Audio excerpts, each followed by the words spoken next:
sounds like Jesuit Holy Cross. Right.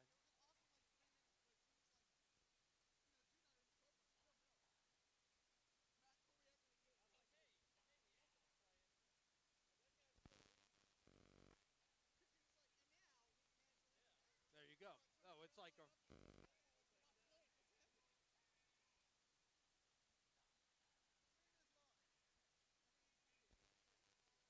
I'm gonna lean against the table, so Wade will just step right here.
Live from Hunter Stadium in Covington, it is the first round of the Louisiana High School Football Playoffs in Division I as the number 7 seed St. Paul's Wolves take on the number 10 seed Holy Cross Tigers. Hi again, everybody. Lenny Van Gilder along with the coach Wade Kaiser here to break it all down for you this evening in what should be a good one. Wade, you build all year to get ready for this time of year. Playoff football. We've got 100 games around the state tonight. You're going to have 100 winners going on to next week. 100 losers are going to be turning in equipment tomorrow. It's a lot to get to this point, but it's really, like you said, what you play for the whole year. That's why I don't have any hair. I mean, that's the bottom line. You play to get here. You want to get those power points. You want to make sure that obviously every game counts in the regular season. Now with the way things are set up with PowerPoint systems, get on the bracket, maybe to get a bye, get a home game. So it's all about now, week 1. As you said, 100 teams are going to go home. All right, 100 teams are going to be moving on. So yes, it's excitement. The fans are excited, coaches are excited, and the players are definitely excited. 7-10 matchup here in Division I.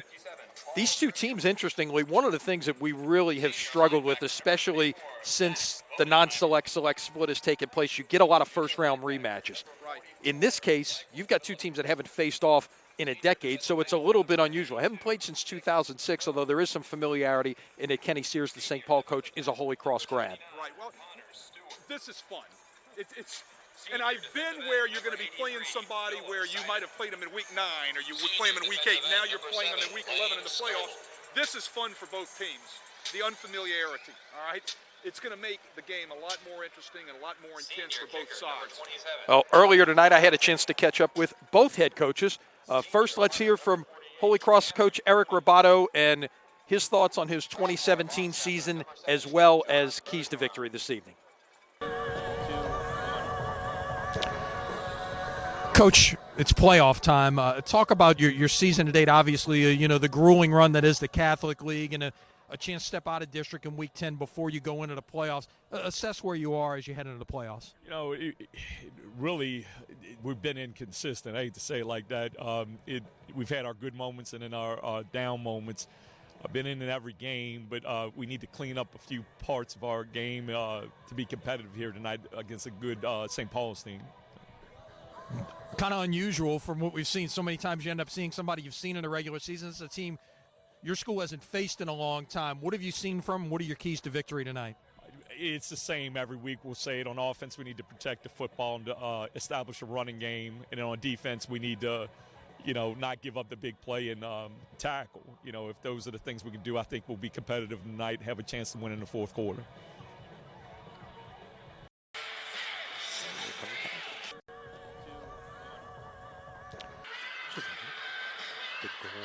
Are those new? Coach, it's playoff time. How do you feel about where your team is right now as you head into week 1 of the playoffs? Well, I thought last week we started to get some things together. So, we had a great week of practice. We know we got a tough opponent. Just line it up, see how it goes. As you've had a chance to look at Holy Cross, obviously a school you're familiar with, but not a team that you've faced for a long time. Talk about keys to victory for your team this evening. Well, I think we need to take care of the football. I think they're very opportunistic on defense. They play great team defense. And we need to take care of the ball, which we haven't done most of the year, the first half of the year, but the last few games we've done a better job. Coach, good luck tonight. Thank you. Both head coaches with their thoughts. Just a few minutes ago, Holy Cross has taken the field. We're waiting. St. Paul's taking the field here on a beautiful night for football at Hunter Stadium. Temperatures will dip into the 60s this evening. If they haven't already, there wasn't a cloud in the sky today. And we finally got some fall football weather. It just took a while for it to get here. It took till the first week of the playoffs. But right, this is the type of weather you expect when you get to week 1 of the playoffs, I guess. This is the enjoyment part of the weather that you want to have, and both sides enjoy it. And I tell you who really enjoys it are the kids down on the field. Look at the kids before. You could tell they got their arm sleeves all rolled up. They got their arms hanging out. They want to show off their guns. They're thinking like it's in Green Bay. Yeah, right? exactly. So, it's not 10, folks. It's about 68 out there, but it is a beautiful night for football. Still awaiting the Wolves taking the field here. Holy Cross in all white this evening with those gold chrome-looking helmets. We've seen them in that sometimes. Also seen them in the blue matte look helmets, but they're in the gold tonight. Well, Wolves coming out now. They are wearing they are wearing their gold tops this evening. They've got gold and they've got blue tops that they can wear at home. They are in the gold tops and getting set to take the field. Underneath the goalpost to our left on a nice night here at Hunter Stadium where a nice crowd is settling in for this one, as you would expect all across Louisiana. Holy Cross coming in at 5-5 on the year. Lost last week. They had the district bye, 7 teams in the Catholic League, so somebody doesn't play each week. They had the Week 10 bye, went to Live Oak. I had a chance to see Live Oak in Week 9. Nice club, and they're in the 5A playoffs. Holy Cross lost that one 14-13. St. Paul's winning at Fontainebleau last week, one of their rivalry games here in the Covington-Mandeville area, 42-28. St. Paul's winning that one. Well, I was talking to Eric Roboto prior to the game about last week up at Live Oak, and just like every coach, he was very upset. He said, Wade, we sleepwalked through the whole situation. You hate going into a playoff week coming off of such a loss that you felt like you really didn't play well in. So he's looking tonight to rebound real big, and I don't see why he shouldn't feel that way. He said he had a good week of practice. Coach Sears said he had a good week of practice, so it should bring 2 really exciting football teams out here tonight. Look, you've faced all scenarios. Playing a non-district game like that, Week 10, right. I would imagine has got to be a little bit of a letdown after going through 6 straight weeks of the Catholic League. I know you can emphasize as a coach all you want. Correct. Every week's a new opportunity. All of these. Be our first look of the evening at Landon Bates, the outstanding running back, and he did not get back to the line of scrimmage. Bates on the year, 937 yards rushing and 9 touchdowns, but he'll lose one right there. Noah Seiden was on that tackle right there. St. Paul's opens up in their 8-man front, trying to stop that vaunted Holy Cross running game. Noah Seiden's right there to make the tackle. He's their sack leader on the year. He's a really good defensive lineman, plays well, has played well all year long for the Wolves. 10 sacks on the season for Seiden. It's 3rd and 3. See what the Tigers elect to go with on their first 3rd down of the evening. It'll be play action. Moran will roll out. He will throw it. It is caught. That is the fullback, Sean Howell, on the catch for the first down. Right about midfield. Holy Cross is in 21 personnel, 2 backs, 1 tight end right there. Basically a running formation for the Tigers. So what do? They fake the run. They run the boot. They shoot the fullback out of the backfield into the flat. He gets behind the linebackers. Nice throw, nice catch for the first down. Ball right at the midfield stripe after the first down of the evening. 90 seconds gone by in this one, just underway, no score. Toss it back this direction. Bates gets about a yard.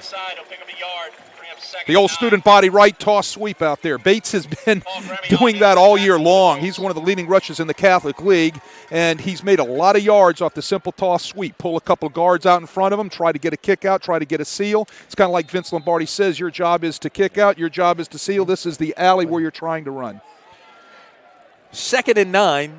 Holy Cross now across the 50 in the St. Paul's territory at the 49-yard line. Moran will sprint. Caught. That is the first catch of the evening for Kelvin Hulbert, I believe. No, check that. That's Kirkwood 15, not Hulbert 5. Kirkwood on the catch.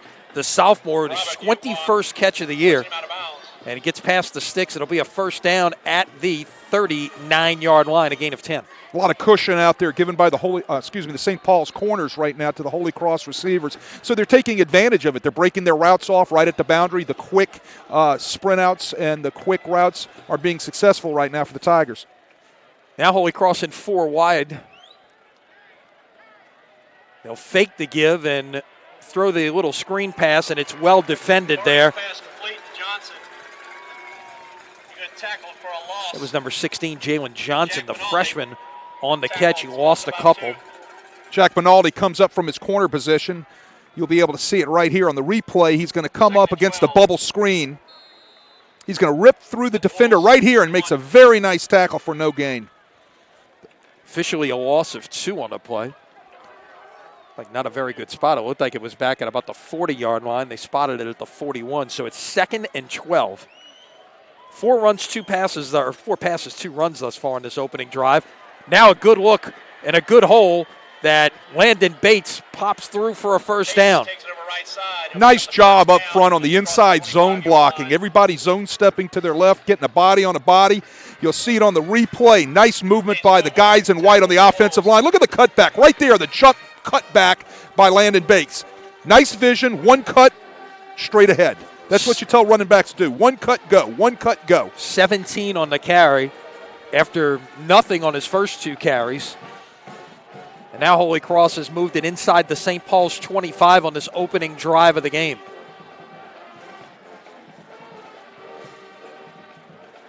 Fake the draw to Bates, and now on the slant, that's Wimberly with the catch, still on his feet inside the 10, inside the 5, down near the 2-yard line. Again, St. Paul's giving a lot of cushion out there. You'll see it on the replay. You'll see the cushion up top on your screen right there. Watch Wimberly run the slant. 1, 2, 3, 4, 5, 6. There's his cut. There's a slant ball delivered on time. It's a timing route. Right on time. Pass was thrown well. First down, goal to go inside the 5 for the Tigers. Looks like officially at the 3-yard line. 1st and goal for Holy Cross. Moving it well on this opening drive. 9th play of this opening drive. 2 fullbacks in the game with Bates, the setback. He will make a cut, go into the end zone for a touchdown. Holy Cross goes 68 yards on this opening drive and really looks very impressive in doing so with Bates finishing it off, Wade. Holy Cross goes heavy right here. They bring in 3 backs, 2 tight ends, 32 personnel right there, and they run an off-tackle slant. And what does he do? Makes his one cut, gets his shoulder pads vertical, gets into the end zone for the first score of the evening. Extra point on the way. It is good. And with 7:58 remaining in the first quarter, your score is Holy Cross 7 and St. Paul's nothing. High school football from Crescent City Sports is brought to you by Hancock and Whitney Bank. Want a bank that was ranked among the tops in the nation for business banking? Hancock and Whitney Bank has you covered with nearly 200 locations across the Gulf South. So stop by today. Learn more at HancockWhitney.com. 9 plays, 68 yards, 4 minutes, 2 seconds off the clock, and that's what you work on all week, I know, is on the offensive side. You script those first few plays. You see the things that you like, and you want them to work, and that's about as good as it can work. Well, what you did, you also saw Holy Cross come out in about 4 or 5 different formations with 2 or 3 different personnel groupings. So what they did is right off there, and you said script the first 5 or 6, script the first 20. Okay, you usually script the first 20. You have your A script, and if that's working, then you don't have to roll over to that B script. What you try to do is see how the team you're playing is going to adjust to your personnel groupings. What are they going to bring on versus your personnel groupings, and take it from there. Well, here the interesting thing I noticed that they did in that opening drive is we get set for the kickoff. Holy Cross, they'll shift out of this bunch formation now after they all ran to the ball. Moran averaged 7 completions a game this year. I take about 8 completions a game because they really, while their record shows 10 games, they only played 9 on the field. There was a forfeit in week 1. Tell you more of that after the kickoff, and this is short. Run up and make the play at about the 15-yard line, and coming back this way and brought down at about the 23, 24-yard line, so well defended by the Tiger kickoff coverage unit. Brings it up. That's the 20-yard line. That was Grosh, Grant Grosh, one of the wide receivers for St. Paul's. St. Paul's has a really nice skill set at their wide receivers. They have about 5 or 6 guys that they interchange, mix in, mix out with the throwing game. And Jack Mashburn, their new starting quarterback, which we'll get into as this time goes on, is taking the helm. He has a very nice arm to get the ball in their hands. And flag before the opening snap for St. Paul's on offense, and I believe this is going to be offsides against Holy Cross. It is. Once you break the neutral zone in high school, Lenny, they're going to blow that whistle. They're going to stop it dead. That's a Federation rule. So it's 1st and 5 at the 29 to finish the point in that first offensive series. Moran averaged about 8 completions a game this year, 70 completions in 9 games. He went 5 for 5 on that opening drive, so obviously taking advantage of what's there. Mashburn will keep headed around the far side and knocked out of bounds will pick up 18 yards and a first down. So we'll read option there, and Mashburn keeps it and makes some yardage. That's right. It was read option, Lenny. You can see they pulled a backside tackle on a counter look. Actually, it started as an RPO. What he read was the coverage out there, and the guy out there not on the flank. So what does he do? He rips the ball out, and he runs off the flank for a nice pickup. From the 47, this will be a little shovel pass. And coming back this way is Will Robinson. And that will get another first down. So 2 plays and 2 first downs for the St. Paul's offense. Sounds like that old show, Danger Will Robinson. I mean, he's got good speed. I mean, these guys, they have a great skill set. You can see there on the little forward shuttle, he gets out on the flank real fast, and he splits the defenders for a nice pickup. St. Paul's quick to the line. And this will be a straight-ahead keeper this time for Mashburn. Will only get about a yard. Quarterback keep up the middle, pick up about a yard. Bring up 2nd and 9. So 2nd and 9 is just a couple of plays into the drive. St. Paul's has crossed the 50. Mashburn's a nice athlete. He can run it. He can throw it. He was a starting wide receiver before they moved him back to quarterback. He's got a nice skill set. He can spread the ball around with his arm, and then like we just seen him a few times, run the ball. And we got a stoppage in play, apparently an equipment issue. I see one of the officials working on one of the Holy Cross linebackers, it appears, something with his helmet, trying to get that straightened out. Appears they have it. Now we'll wind the clock again.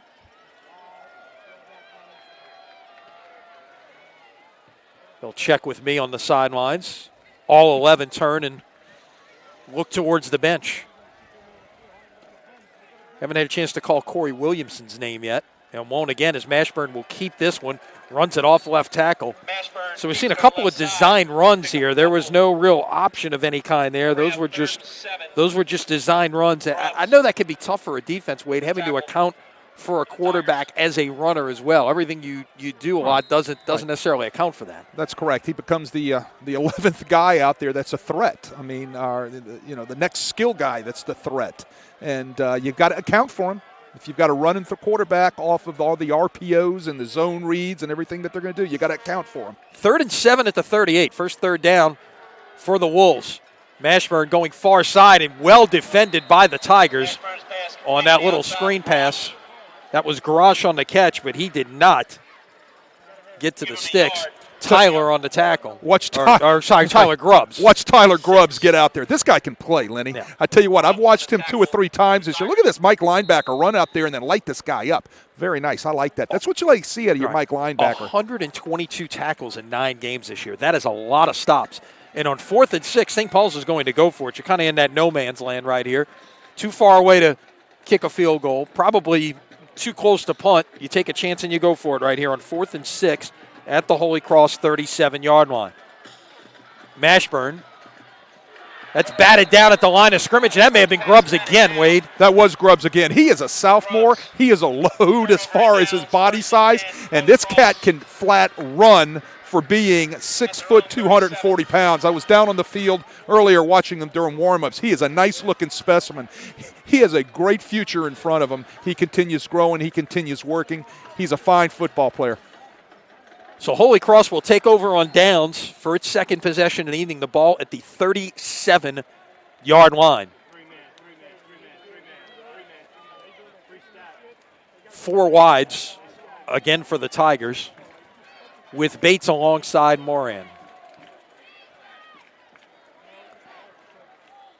He'll give it away to Bates. Not much running room right there. He might have got back to the line of scrimmage. Holy Cross changed their defensive front. They've gone to the 3-3-5 look. 3 down defensive linemen, 3 linebackers. They run a little inside zone play, and there's not much to go. By changing the defensive front, it might have mixed up the blocking assignments of Holy Cross right there.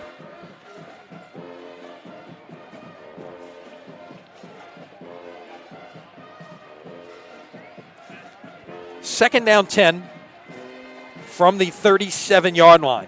Holy Cross was able to stay pretty much on schedule in terms of down and distance the first series. Moran will throw. It is intercepted. And I believe the knee was down. It is. That was number 4, Robert Buquois, the junior, 6'3", 185 pounds, his second interception of the year, and he comes up with the first turnover of this game. Holy Cross runs the boot again. They're looking for the backside drag coming across, overshoots the intended receiver. Buquois right there to pick it off, picks up his second interception of the year. Buquois is a fine safety. This guy can cover some field from his free safety position, coming downhill to fill the running lanes. Plus, he plays over the top and does a nice job reading the quarterback's eyes, as he did right there, breaking on the ball for the pick. So Mashburn and the St. Paul's offense back at it on the plus side of the 50, but nothing doing on first down. That was our first look of the evening at Corey Williamson, the outstanding senior running back, 5'11", 225 pounds. 894 yards and 13 touchdowns on the season. We've had a chance to see this guy more than once over the last 2 or 3 years, Wade. He's an outstanding player. He's an outstanding player, and it's been fun to watch him grow into the senior running back that he is. We've seen him play as a freshman. On 2nd and 12, the screen pass is caught, and that is Grosh on the catch. That'll get about 7 up to the 41, and it's 3rd and 5. And again, Grubbs' name is being called. He is all over the place out there. That's one of those screen plays that I used to yell about all the time, about linemen being downfield. You know, the receiver, did he catch the ball behind the line of scrimmage? Did he catch it at the line of scrimmage? Your linemen are downfield. I was always working official on that. That's one of those tunnel screens that are infamous in the spread offense. 3rd down 5 at the 41. Mashburn rolls this way. It is complete, and that will be a first down. That's Will Robinson on the catch. You can tell Mashburn does a nice job when he's running. He can get rid of the ball. You can see his athletic talent here as he sprints out to the left, and he's going to throw the flat route. Ball up, elbow through. Very nice athleticism right there out of the quarterback, Mashburn. Ball's now at the Holy Cross 33-yard line. St. Paul's looking to capitalize off the interception. Just a moment ago, first turnover of this game. Coming this way. That's a nice-looking run and another first down for the Wolves. Corey Williamson will get to about the 21-yard line. Corey Williamson runs the counter real nice. What's the backside guard and tackle? They'll be pulling right into your screen right here. And watch how he gets right on the outside hip of that tackle, runs right past him, hits the crease, and gets vertical upfield for a nice pickup. Holy Cross, nobody set the edge right there that time and filled inside in order to be able to cut off the running lane. So from the 21, Wolves on the move. A couple of first downs after the interception. This will be Mashburn on the keeper. He's got room to run inside the 10, inside the 5, and in for the touchdown. Again, you're going to have to account for the quarterback off of the zone reads right there. Right there, they wrap the backside guard up into the hole to lead for Mashburn on what we call quarterback ISO. You'll see the backside guard wrap up inside. Mashburn will just hit the crease after the block and the seal-off on the linebacker by the backside guard, who was Matthew Alguero, getting up inside and laying a nice block to spring Mashburn into the end zone.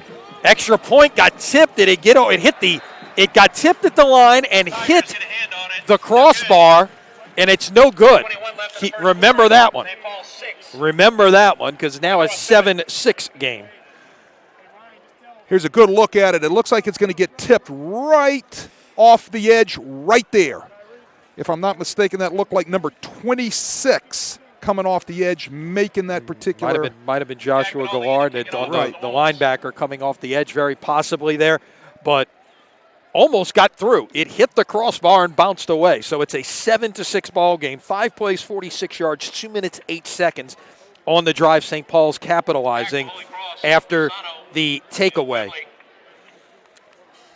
High school football and Crescent City Sports brought to you by Hancock and Whitney Bank. Every business needs a partner they can trust, so go with Hancock and Whitney Bank. Voted 2017's best New Orleans area bank by City Business.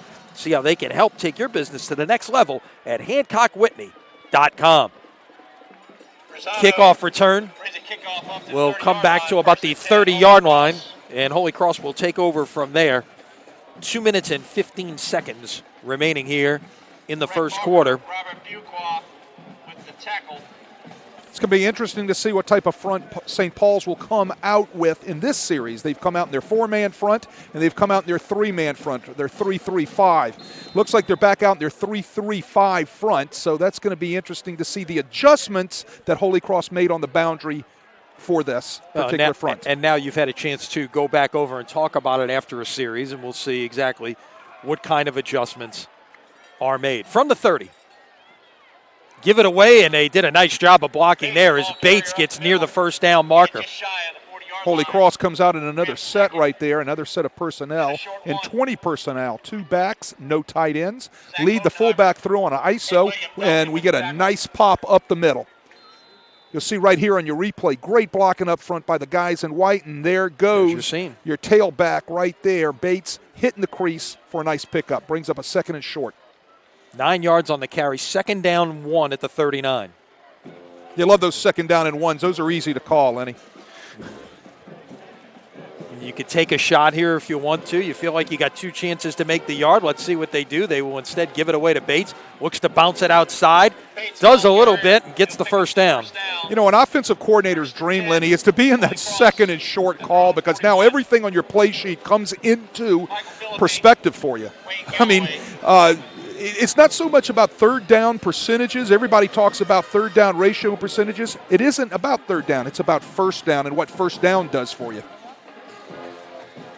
And that's what Holy Cross was able to do in that first series. You look at their 1st down plays. They gained 8, just had 1 on 1 1st down. Actually, popped the play for 21 yards in there, so they had some big plays on 1st down. From the 41, Bates gets to the outside, but it's quickly closed off. Did the ball come out? No, they're going to call it down. Late flags. Paul Gremion, tackle, flag on the play. Here's your replay. You can see St. Paul's jumps into a 9-man front right there. They got 5 down defensive linemen, nowhere to go on the inside zone. What does Bates do? He bounces it outside off the edge. It's going to be interesting to see what the flag is here. A lot of people pointing at each other. And we'll wait for the indication.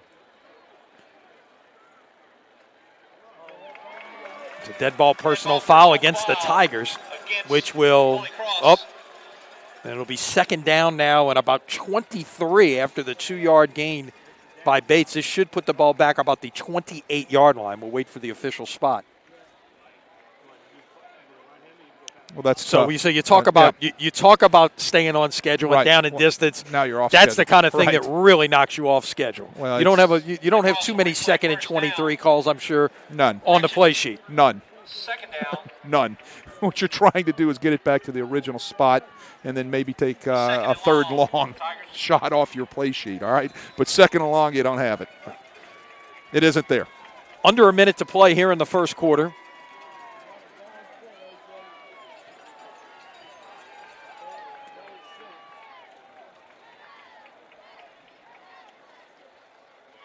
Moran. Check that. That is. That was actually Brian Broussard operating there at quarterback. They brought Brian Broussard in to run the RPO. It looked like triple option. You know, you treat this as there's a dive, there's a quarterback run, and here is the pitch, which is actually a throw on the RPO right there. It's a nice pickup. Landon Bates gets it back right to the original line of scrimmage where the it start where the penalty was assessed in the play before. And that'll end the 1st quarter. So 12 minutes in the books here. It's been an entertaining first 12 minutes with your score. Holy Cross 7, St. Paul 6. We'll be back with your 2nd quarter right after this. You are watching high school football on CrescentCitySports.com.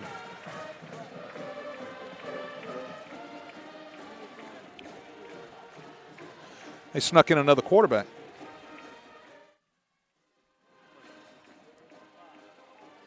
I wonder if the personal foul was on the quarterback. Could have said something. Something could have happened. He could have gotten over there and said something. I don't know. And now your players of the week brought to you by Melee Printing. Your offensive player of the week is junior quarterback number 8, Jack Mashburn. Defensive player of the week is senior linebacker number 34, Zach Bodenheimer. quarterback they have in is Moran back in? It's Moran, right? Moran? Not Moran. Moran.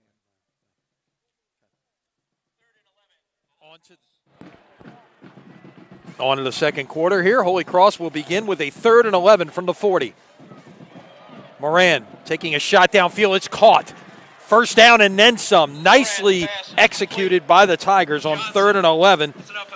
That is, again, the freshman Johnson on the catch. First down, they are into St. Paul's territory at the 43-yard line. Johnson runs a very nice route.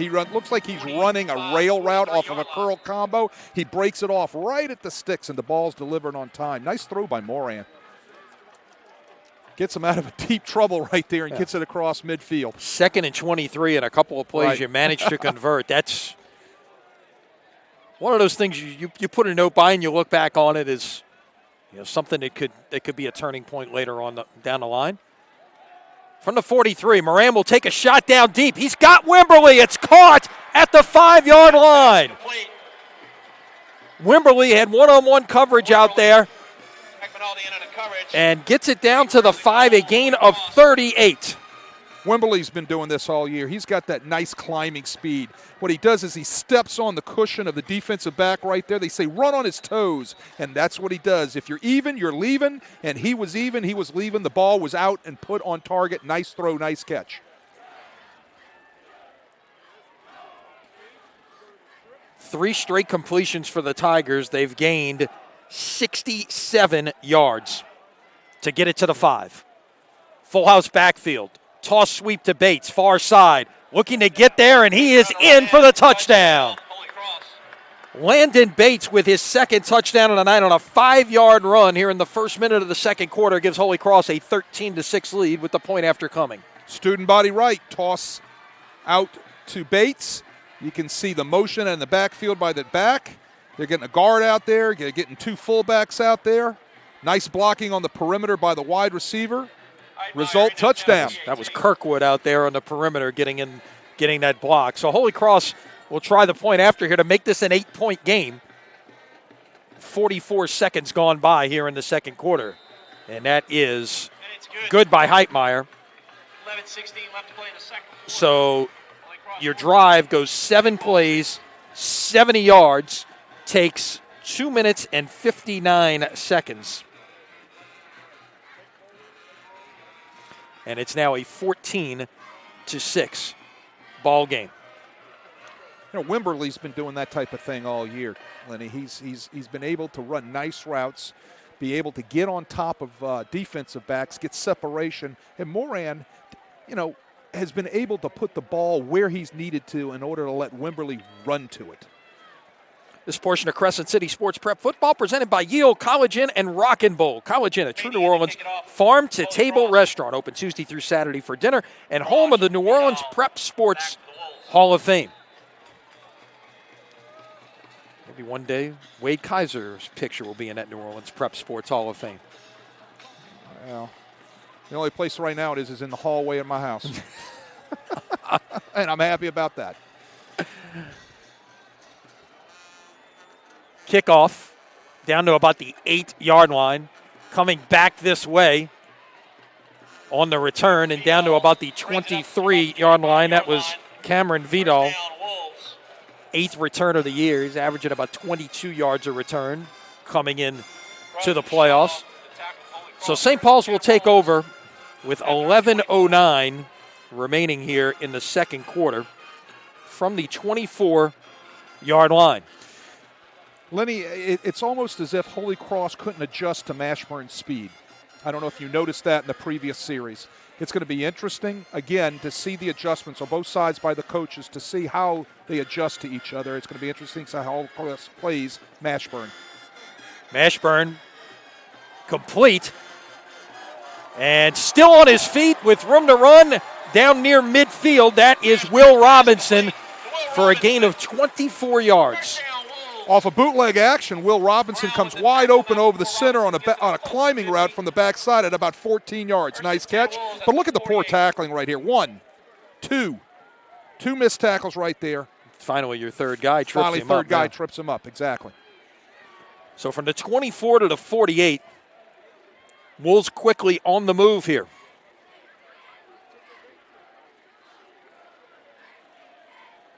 Mashburn going far side. Again, it's Robinson on the catch. Room to run. 40. Flag comes in late. Let's see what that is. That might be a hold. It was thrown in the direction of the offensive lineman, number 74. That's a Bear Palazzo.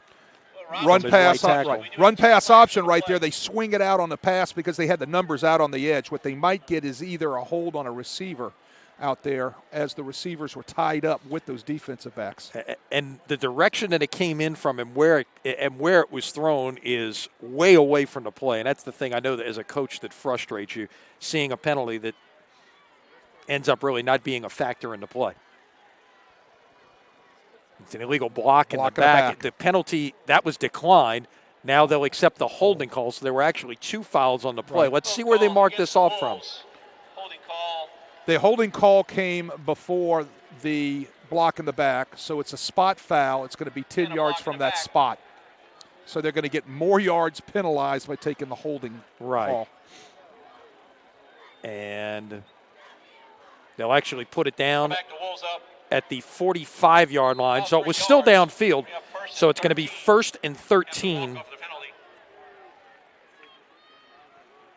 Well, it's away from a play, but it's also the timing of when the flag comes in, Lenny. If it's late, that's another thing that irritates a coach. You know, I've had officials tell me, well, I was trying to grab it. I just couldn't get a hold of it to throw it. I've had all types of excuses.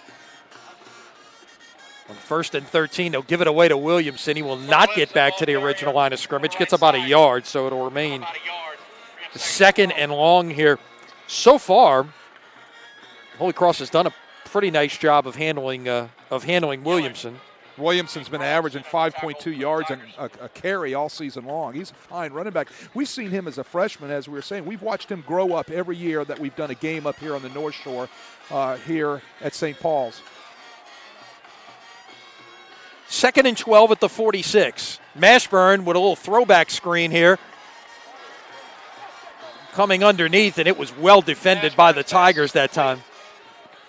And again, Tyler Grubbs is all over the play, Wade. I tell you what, is he physical. He comes up and plays smash mouth football on the tunnel screen backside. Lineman out in front.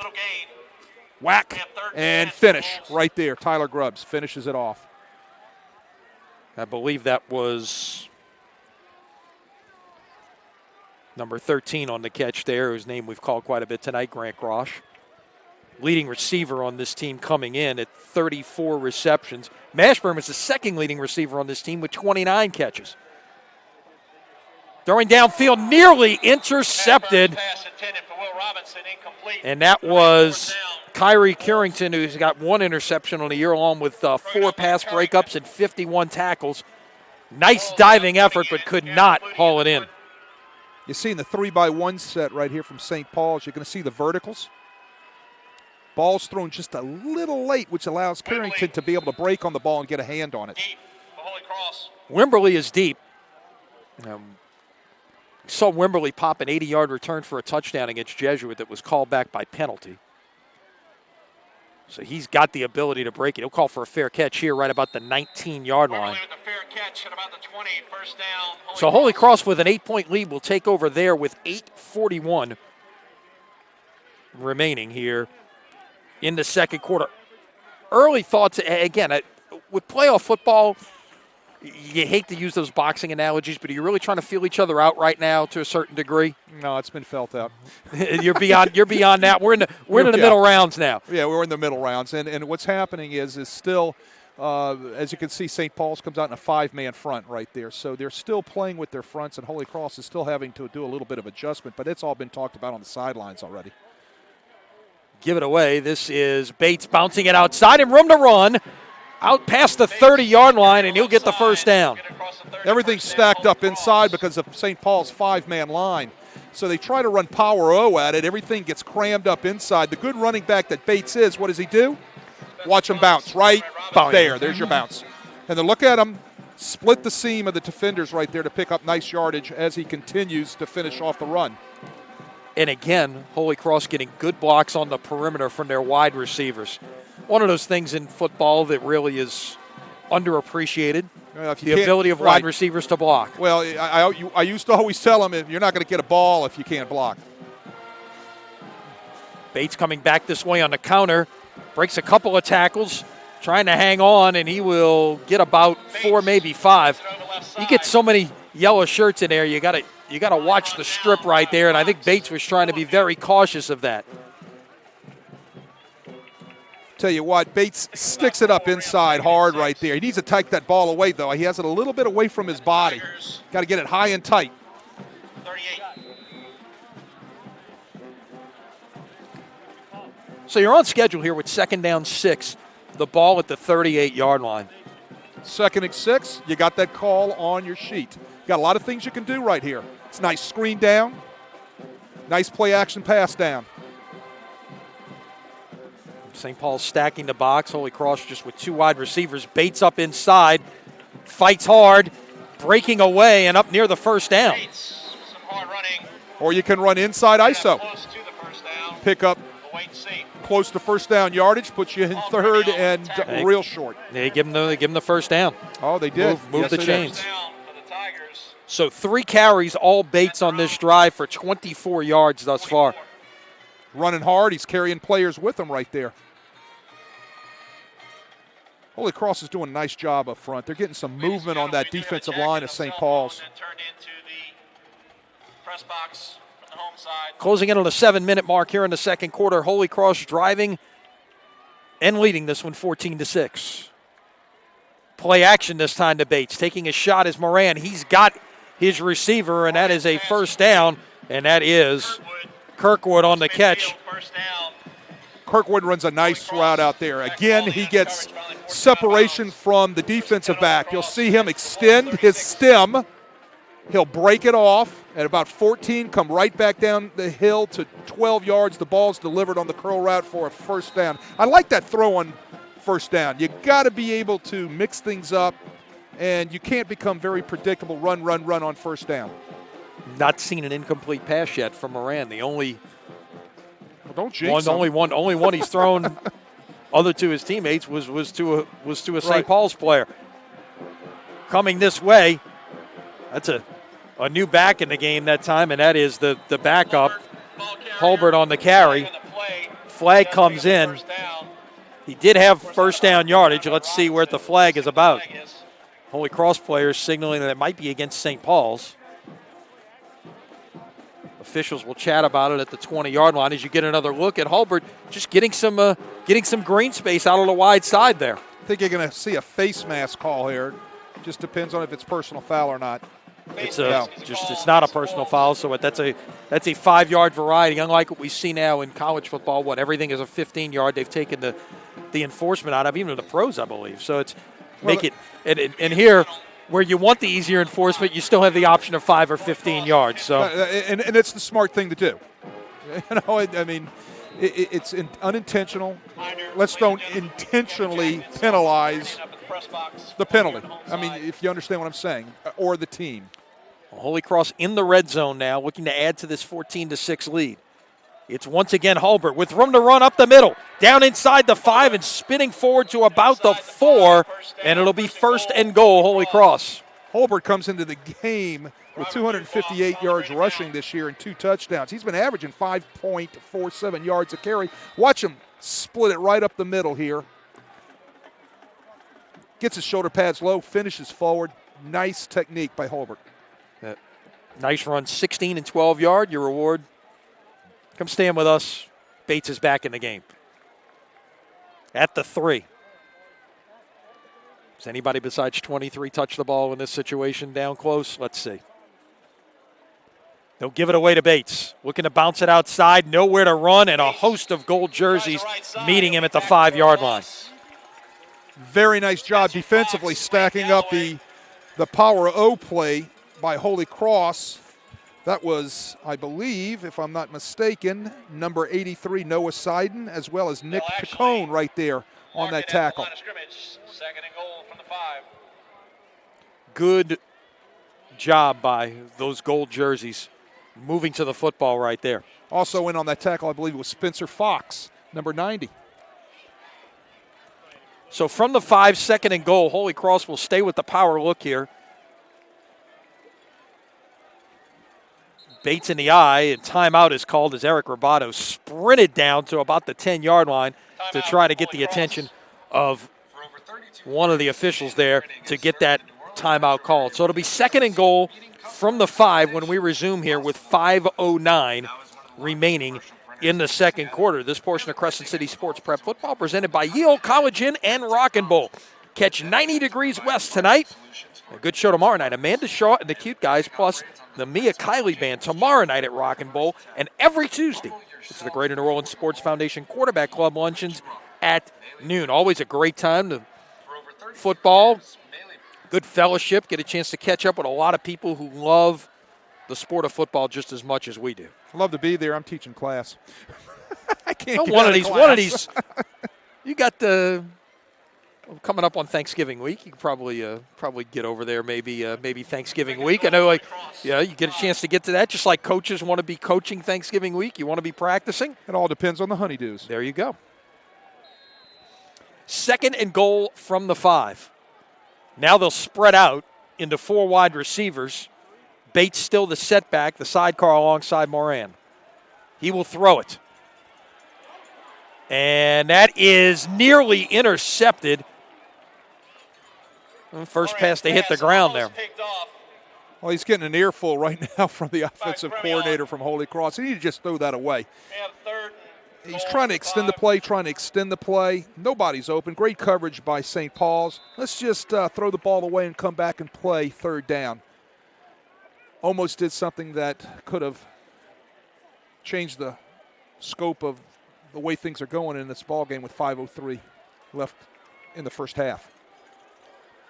Again, the spread look here. Play clock down under 10.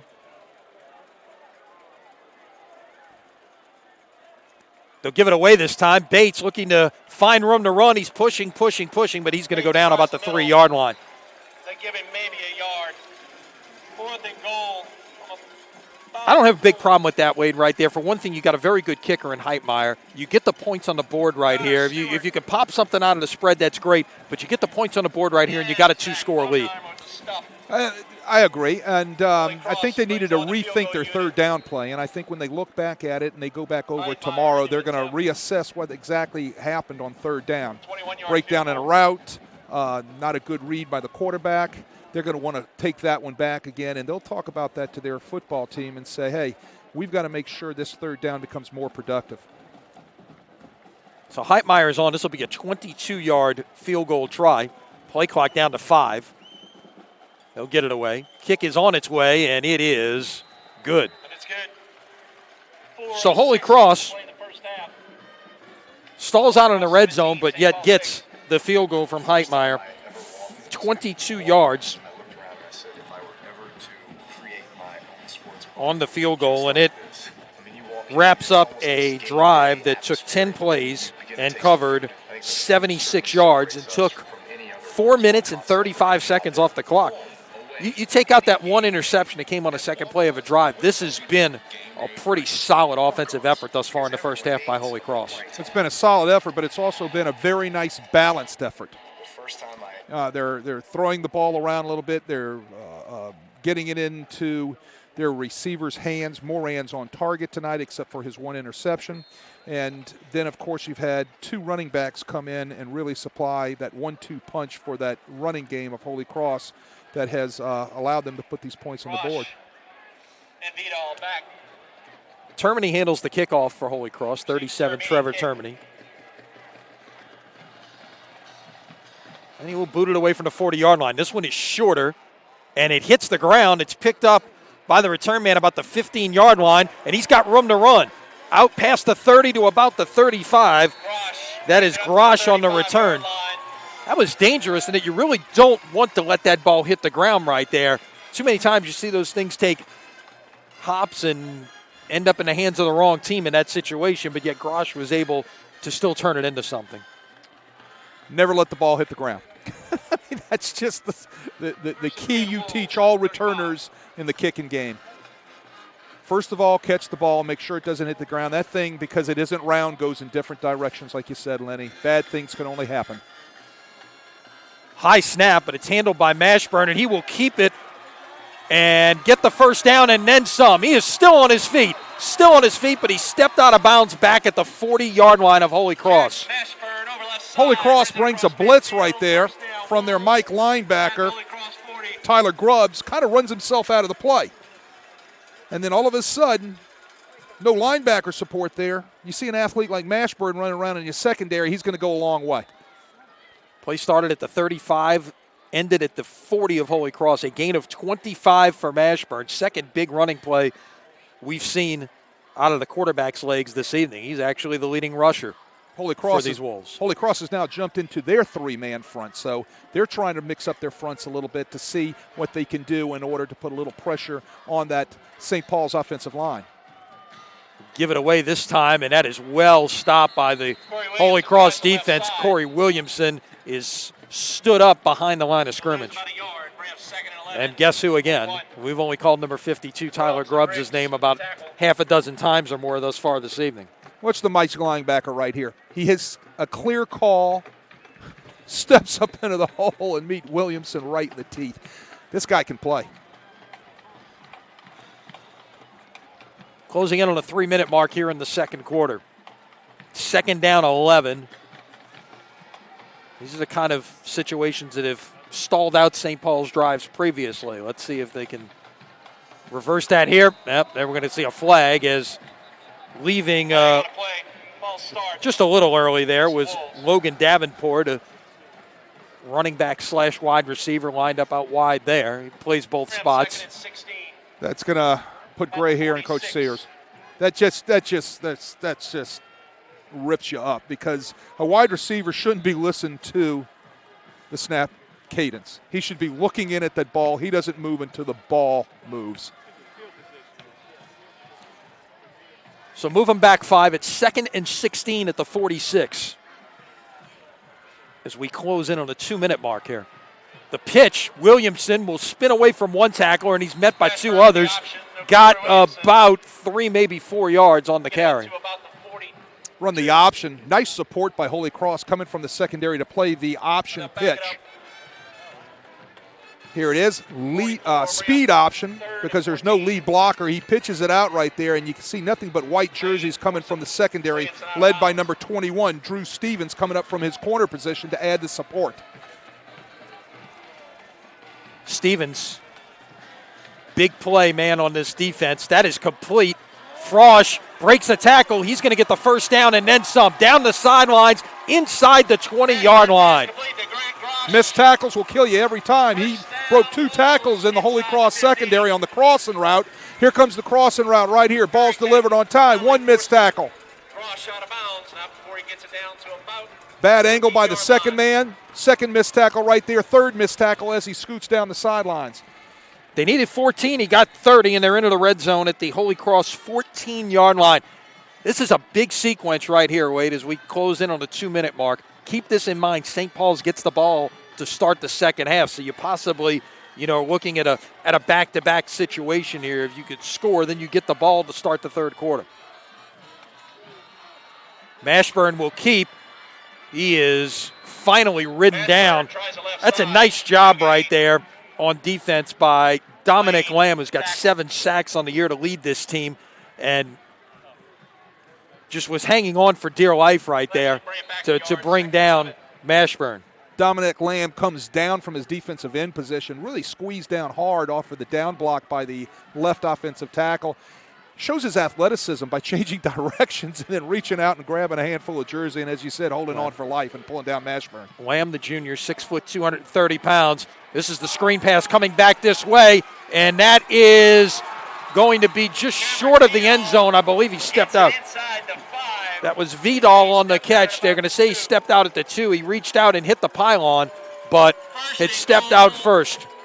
Getting the wide receivers out in space, getting them out in space allows your athleticism really to take hold right there, but you really don't get a good tackle again by that secondary of Holy Cross. Just barely puts a nudge on him to knock him out of bounds at the 1. One of those, I think you chalk up the scheme right there. St. Paul's will go big right here, and this is going to be all the quarterback Mashburn. There's no other back in the backfield, and they defend it well, does Holy Cross. That might have lost a yard. No, Mashburn back there is like another big tailback or another big fullback, 6'4", 190 pounds that can run with the football. As we said before, he was a wide receiver that they've moved back to the quarterback when they made a quarterback switch a couple weeks ago. He's a fine athlete, and he gets the ball in his hands. He's a load to bring down when he gets a barrel of speed up. That's the kind of look you see a lot of times when teams run Wildcat, except they ran it with their quarterback. Kind of thing you see Auburn do with Cam Newton, perhaps. Now they'll spread out a little bit more here. Mashburn will roll left, throw, incomplete. It was intended Mashburn's pass incomplete. for number 44. That was Philippi, the big running back, 6'1", 200 pounds, also plays linebacker. So they went to that different look on 2nd and goal. Well, they're in 3 backs now. They're going to try to scoot Philippi out of the backfield off the bootleg action. Well covered by Holy Cross. Ball's just out of the reach of the fullback. Now they'll spread them out again. So we've seen 3 totally different looks here in goal to go. Again, now 4 wide receivers. Trying to get different mismatches, and they've got one Holy at the top Cross, of the screen. Holy Cross is going to call timeout. They didn't have the right personnel to match up with it, and Eric Robato sprinted down, got the timeout with 43 seconds left here in the second quarter. It's a big play. We've been a very entertaining first half. This is perhaps the biggest play of what we've seen thus far in the first half. St. Paul's looking to get this in the end zone, make this a 1-score game once again. Of course, you've got the field goal if you don't convert, which would make it a 17-9 game, but still it's a big play late in this first half coming up. Well, obviously you want to come away with the 6 here, but you got to come away with some points. I mean, that's the vital part of being down here, and you just can't come up nil. Holy Cross sees that they didn't cover the formation. As you said, St. Paul's comes out in 3 different formations down here on the goal line. Again, looking for different matchups. Eric Robato showed his sprinting speed coming down the boundary again to call timeout because his guys just didn't line up right. Yeah. You had a jumbo look, kind of a diamond look in the backfield with 3 backs, and then all of a sudden you got a spread look on 3rd down. It was just all extremes right there. So let's see what St. Paul's comes out, and they will stick with the spread look on 3rd and goal from the 3. This will be the 9th play of this drive that began back at the 35-yard line. Now they'll sprint Williamson out, and they'll run the quarterback draw. Mashburn will get in for the touchdown. Basically, an off-tackle look. They motioned out Williamson, and Mashburn looked like a design keeper all the way, goes off tackle for the score. They're trying to get movement by moving the tailback out, seeing if they can get a linebacker to slide with them just a tad bit. What that does is it empties the box, allows you to get better angles on the people in the box, and allows the big quarterback / tailback / wide receiver to get into the end zone. 9 plays, 65 yards, took 3:21 off the clock. Point after try is good. And your score with 37 seconds left in the first half, Holy Cross 17, St. Paul's 13. Got ourselves a football game now. Yes, we do. It's playoff football. Got a football game. You got 2 offenses that are tearing up some yards here. And with 37 seconds left in the half, there will be some adjustments made at halftime. I can guarantee that. First adjustment, Holy Cross is going to have to count for number 8.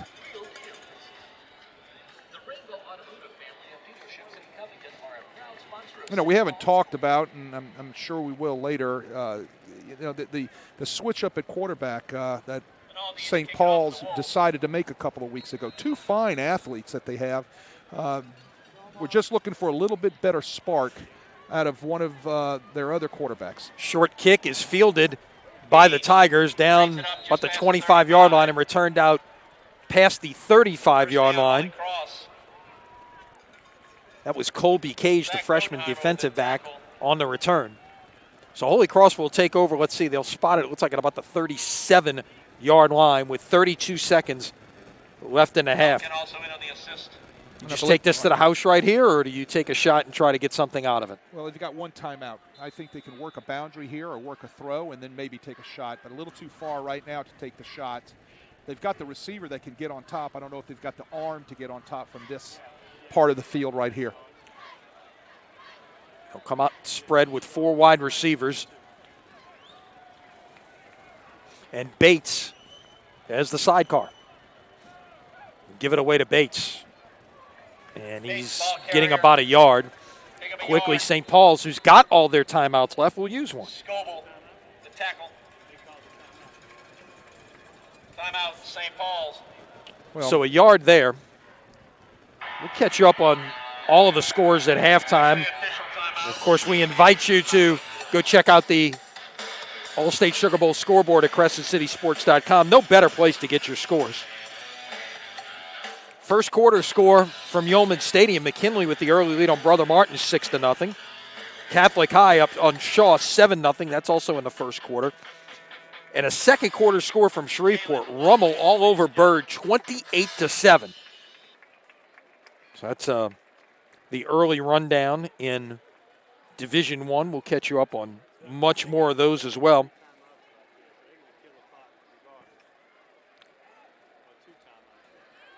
Live Oak, the team that Holy Cross lost to last week, on the road leading Sulphur 7-0 in the first quarter. That's in the first round in Class 5A. At this point appears to be the only lower seed with a lead at this point. Covington just down the road from here, a couple of miles, leading Thibodeau 14-0 second quarter.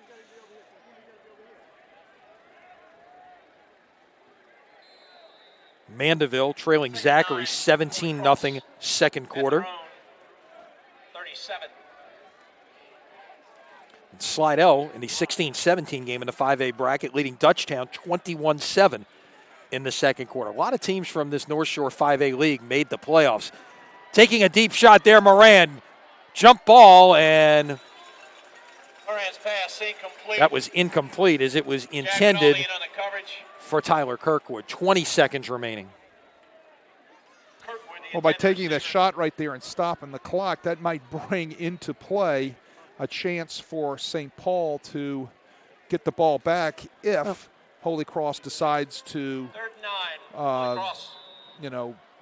try not to stop the clock with the Yeah. ball on the edge or on the boundary or something of that Right, nature. and they had Correct. St. Paul's went into the series with all of their timeouts left. Correct. Use one there, so you might as well take a shot because even if you just run it, they're going to call timeout. That is correct.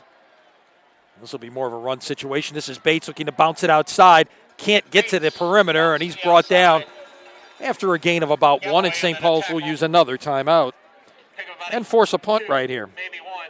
Bring up 4th down. St. Holy Paul's will Cross. get the ball back Timeout, St. Paul's. with probably just under 10 seconds. You got probably time for one snap at that point. One snap. Consider a Hail Mary situation there. Do you bring the block here?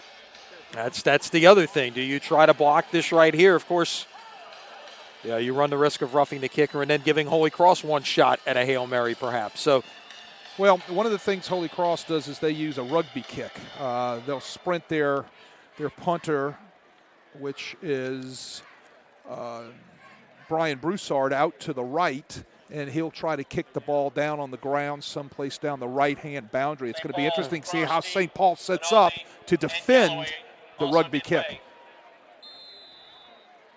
And you can see they're playing for the rugby kick down to the right. Their left, the Holy Cross right. and indeed, Broussard will kick it that way. Just a one step and a nice kick. Fielded at about the 23-yard line, looking to bring it back to this side is Frosch. And not much running room there. He's going to finally be run down about the 34-yard line as time runs out. Presumably this is going to be, unless it's a face mask, this is going to be against St. Paul's. Can the half end, if it's against St. Paul's, do you I assume you decline the penalty and let the half end, if that's the case? That is correct. We'll wait to see what the call is. If it's against Holy Cross, then you add it on at the end of the run, and they will get an untimed down And at they'll that get point. an untimed down.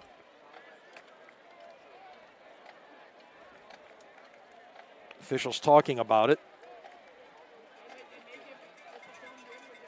It looks like they're heading off the field. Personal Nope, foul. it's a personal foul. It is a face Personal mask foul, against Holy face Cross. mask is a call So spot the ball at the against Holy Cross. 49-yard line.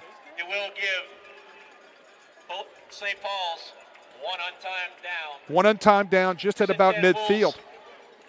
They got a definitely have the arm for this, and they definitely have the receivers that can get on top for this. So look for the Hail Mary throw deep into the Holy Cross secondary. Holy Cross will put 3 or 4 people back at about the 10, 5-yard line to knock the ball down. See 3 men up near the line of scrimmage defending, but 3 defensive backs. And interestingly, you got some receivers in there. You got Wimberly in there playing DB along with Kirkwood. Lets it fly. This is going to be caught off the deflection. Now you got to make the tackle, and they will at the 15-yard line. Just make sure you don't grab a face mask or commit any other kind of foul right there and give them a chance. Short. And that's a half. Score.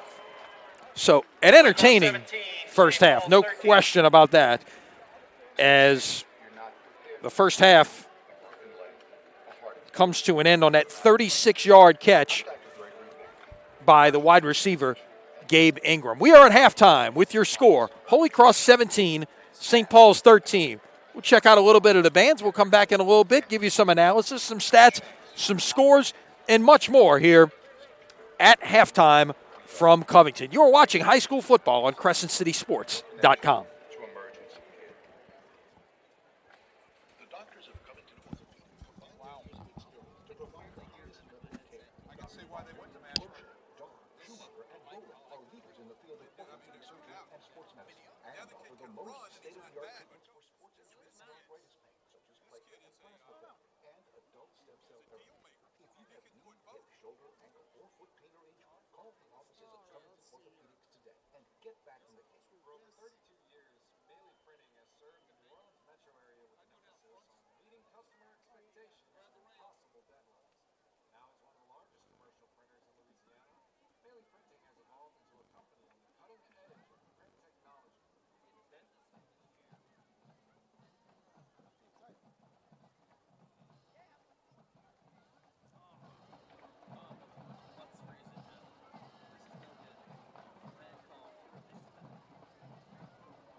I'm waiting for you to tell me.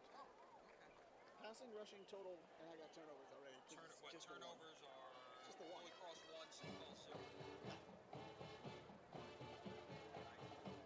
Holy Cross is 91 rushing. St. Paul's is 80. All right. 91 over 80. All right.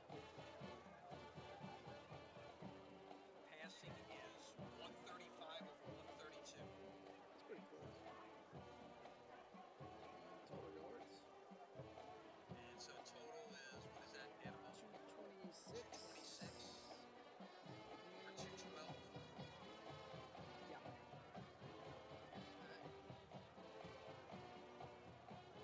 All right. Right, analyze a little bit. Sure. First thing they got to do, I think it's the Mashburn show. This cat's good. Martin, we'll stay off camera, because that way we Yeah, can it's better off with the the- mic transition. Yeah. No.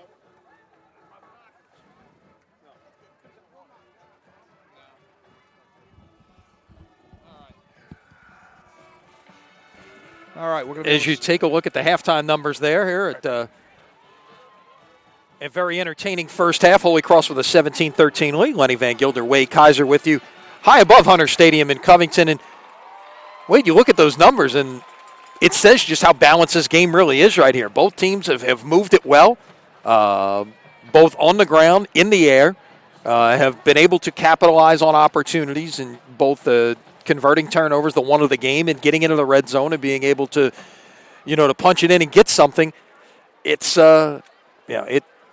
we expected a fairly even kind of game, and those numbers suggest that. It is an even game. The only really blemish is that one turnover by Holy Cross. Other than that, you look right down the stats line, you can see everything is just within reason and everything's kind of even.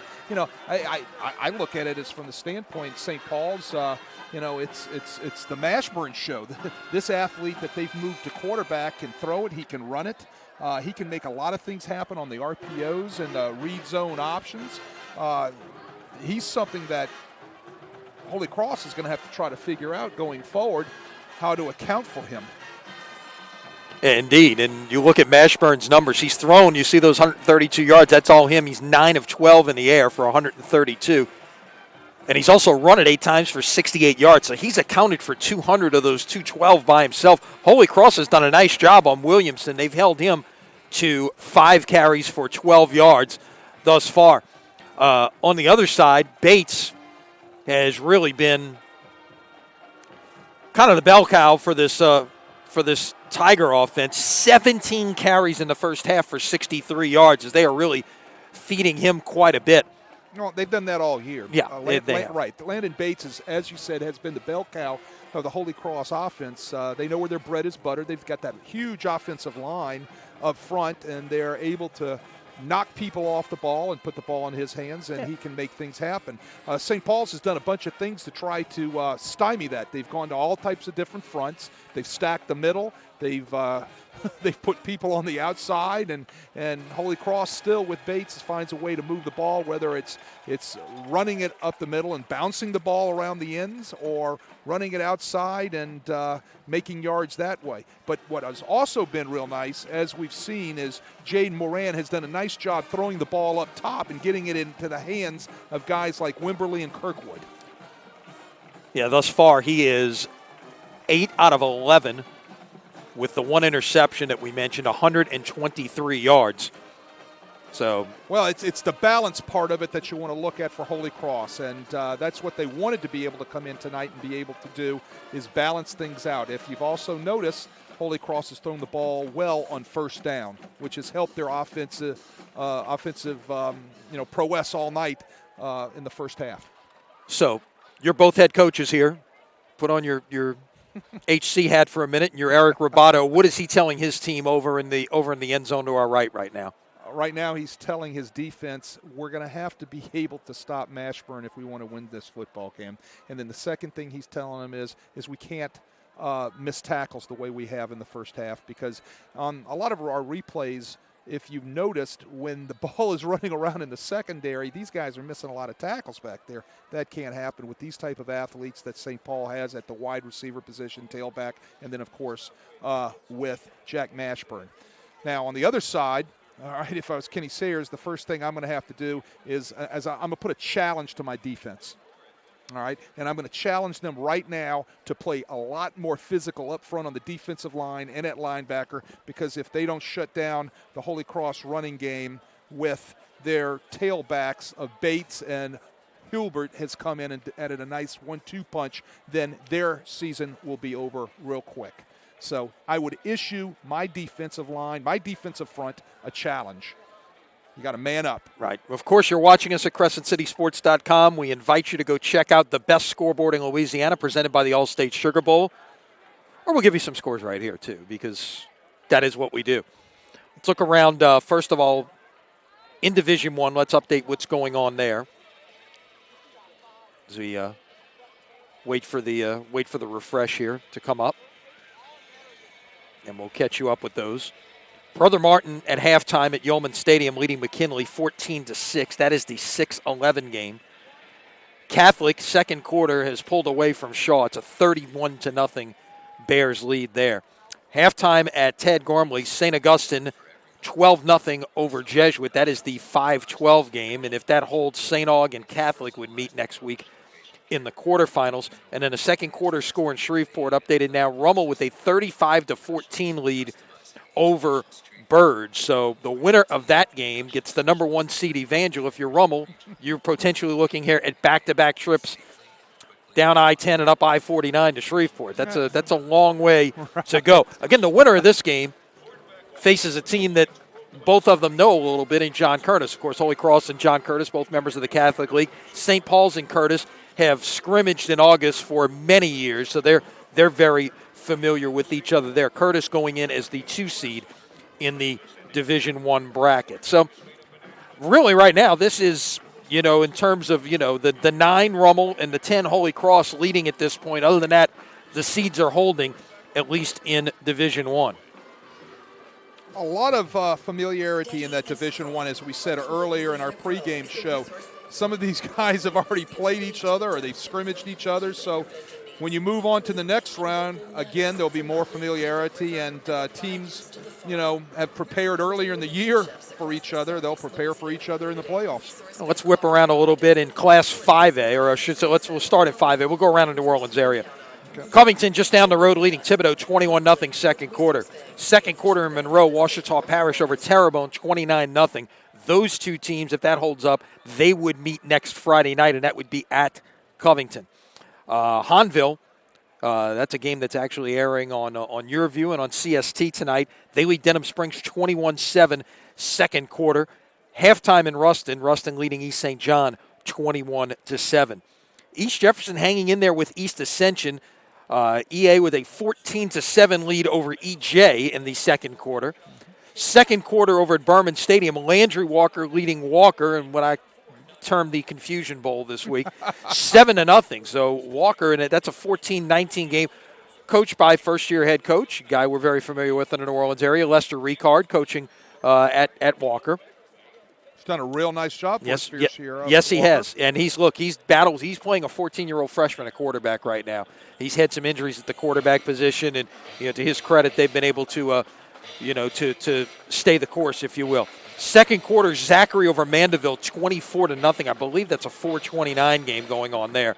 Halftime, John Arrett leading Houghton 26-7. That is at Haas-Memphis Stadium. First quarter is the last we had. Airline with a 14-7 lead over Chalmette. Second quarter, Sanama over North Shore, 21-0. Second quarter, Destrehan with a 17-7 lead over Alexandria. Second quarter, just down I-12. Slidell with a 24-7 lead over Dutchtown in a 16-17 game. And figured to be closely matched, but so far Slidell has got themselves a 3-score lead. Elsewhere, second quarter, Lakeshore on their way to remaining unbeaten. They lead Pearl River 28-0. That's an outstanding team. Lakeshore, Covington also went undefeated in the regular season this year. South Lafourche in a dogfight. It's a scoreless battle with Tioga in the second quarter. That is the 15-18 game there. McDonough 35 leading Minden 13-0 third quarter. That game is being played at Joe Yenny Stadium. Halftime, Leesville leading Franklinton 18-13. Second quarter, Rain leading Helen Cox 28-0. Second quarter, Warren Easton only up 7-0 on Karen Crow. We jump ahead, second quarter, Bellchase on the road leading Plaquemine 7-6. That's a little bit of a surprise right there. Plaquemine is an outstanding team, but that just goes to show you about regular season. You get tested in the regular season. I mean, if you got to face a tough opponent in the postseason, you're really ready for it. Bellchase out of that very tough district in 4A there. There's so many good teams that come out of that. This one does not surprise me. You talk about being tested all year long. Lutcher, the 24 seed on the road, leading at Salmon, 17-7 at halftime. Lutcher, tough go of it this year, but they really have faced a tough schedule. Well, tough go of it, but they also have that playoff mentality. Yeah, They've no doubt. had it for how many years now with Tim Detier, and now after Tim Detier retired, same thing, fresh off of a state championship a year or so ago. These guys know how to play in the playoffs and get themselves ready in the playoffs. No question about it. And Dwayne Jenkins, to his credit, has got his team ready to play tonight with a 2-score lead just down the road from us over in Slidell at the half. Carver, they're playing that one at Victory Field at Joe Brown Stadium, leading Bastrop 22-8 at halftime. That's a 16-17 game. Carr is sitting there awaiting the winner. They played last night and defeated Buckeye 54-13. In Division II, E.D. White leading St. Louis 21-6. That is a second quarter score. First quarter, Parkview Baptist leading Lusher 6-0. Second quarter, another game just down the road from us. Vanderbilt Catholic and Hannon are tied 10-10. De La Salle awaiting the winner of that one. That's an 8-9 game in Division II. We head on to the 3A side looking at things. St. James rolling over Marksville 33-0 at halftime. Kip on the road early, leading Kaplan 7-6 first quarter.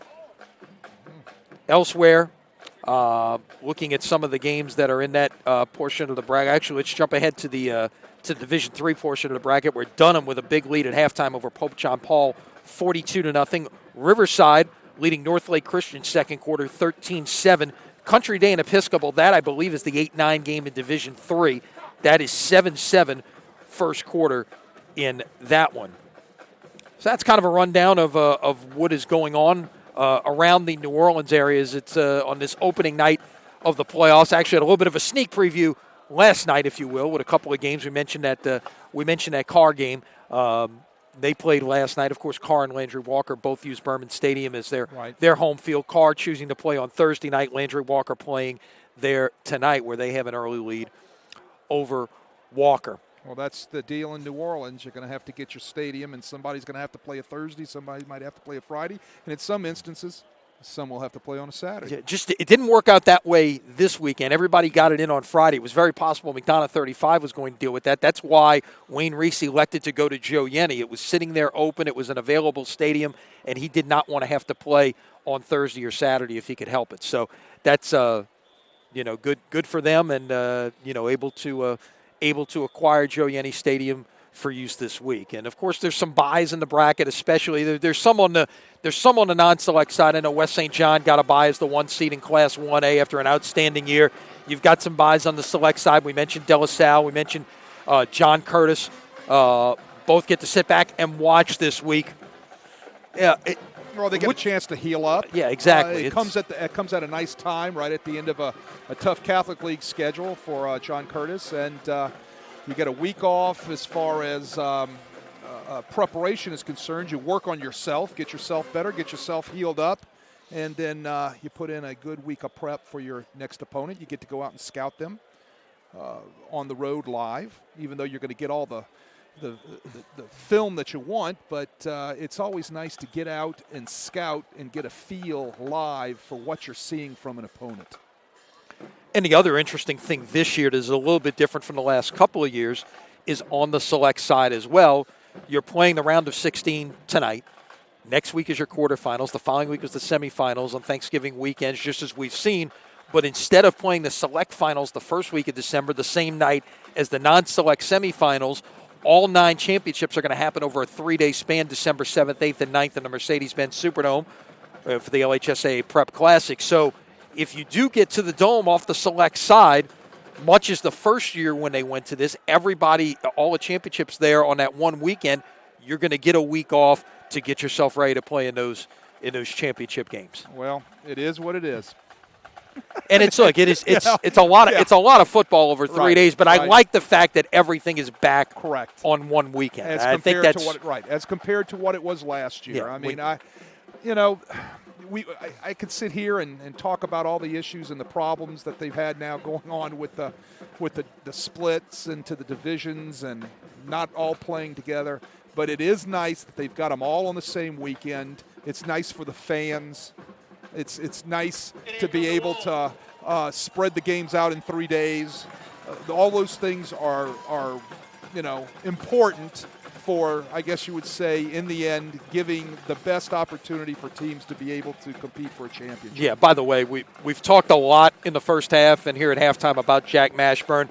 Want to extend a special hello to Jack's grandfather, Gene Croxton, who was a little bit under the weather this evening and not able to attend the game, but he is watching our live stream tonight back in Baton Rouge. And best wishes to him for a speedy recovery. And thus far he's watched a very impressive performance by his grandson in the first half, just not on the right side of the scoreboard at this point. We're going to take we're not going to take a break because we're about set for football here. I was going to say we're going to get one more break in before we get underway in the third quarter, but we are indeed set for football. We mentioned St. Paul's with that late score would get the ball to start the second half, and indeed they will, with an opportunity here to possibly kind of double up and take the lead for the first time this evening.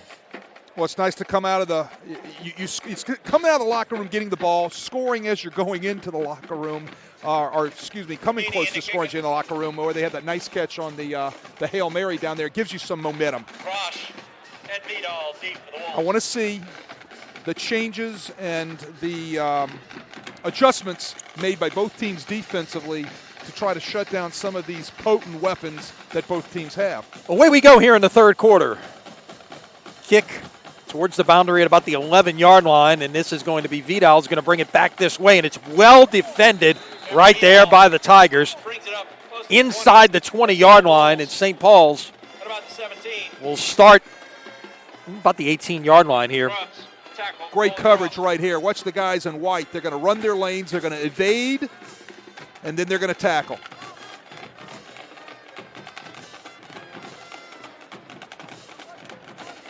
That's an interesting setup of what St. Paul's does with their huddle. The offensive linemen huddle in one spot, and they're going over things, and then the skill players are huddling in another spot, and they come out basically in two separate groups as they go straight to the line of scrimmage. Offensive linemen are a different breed altogether.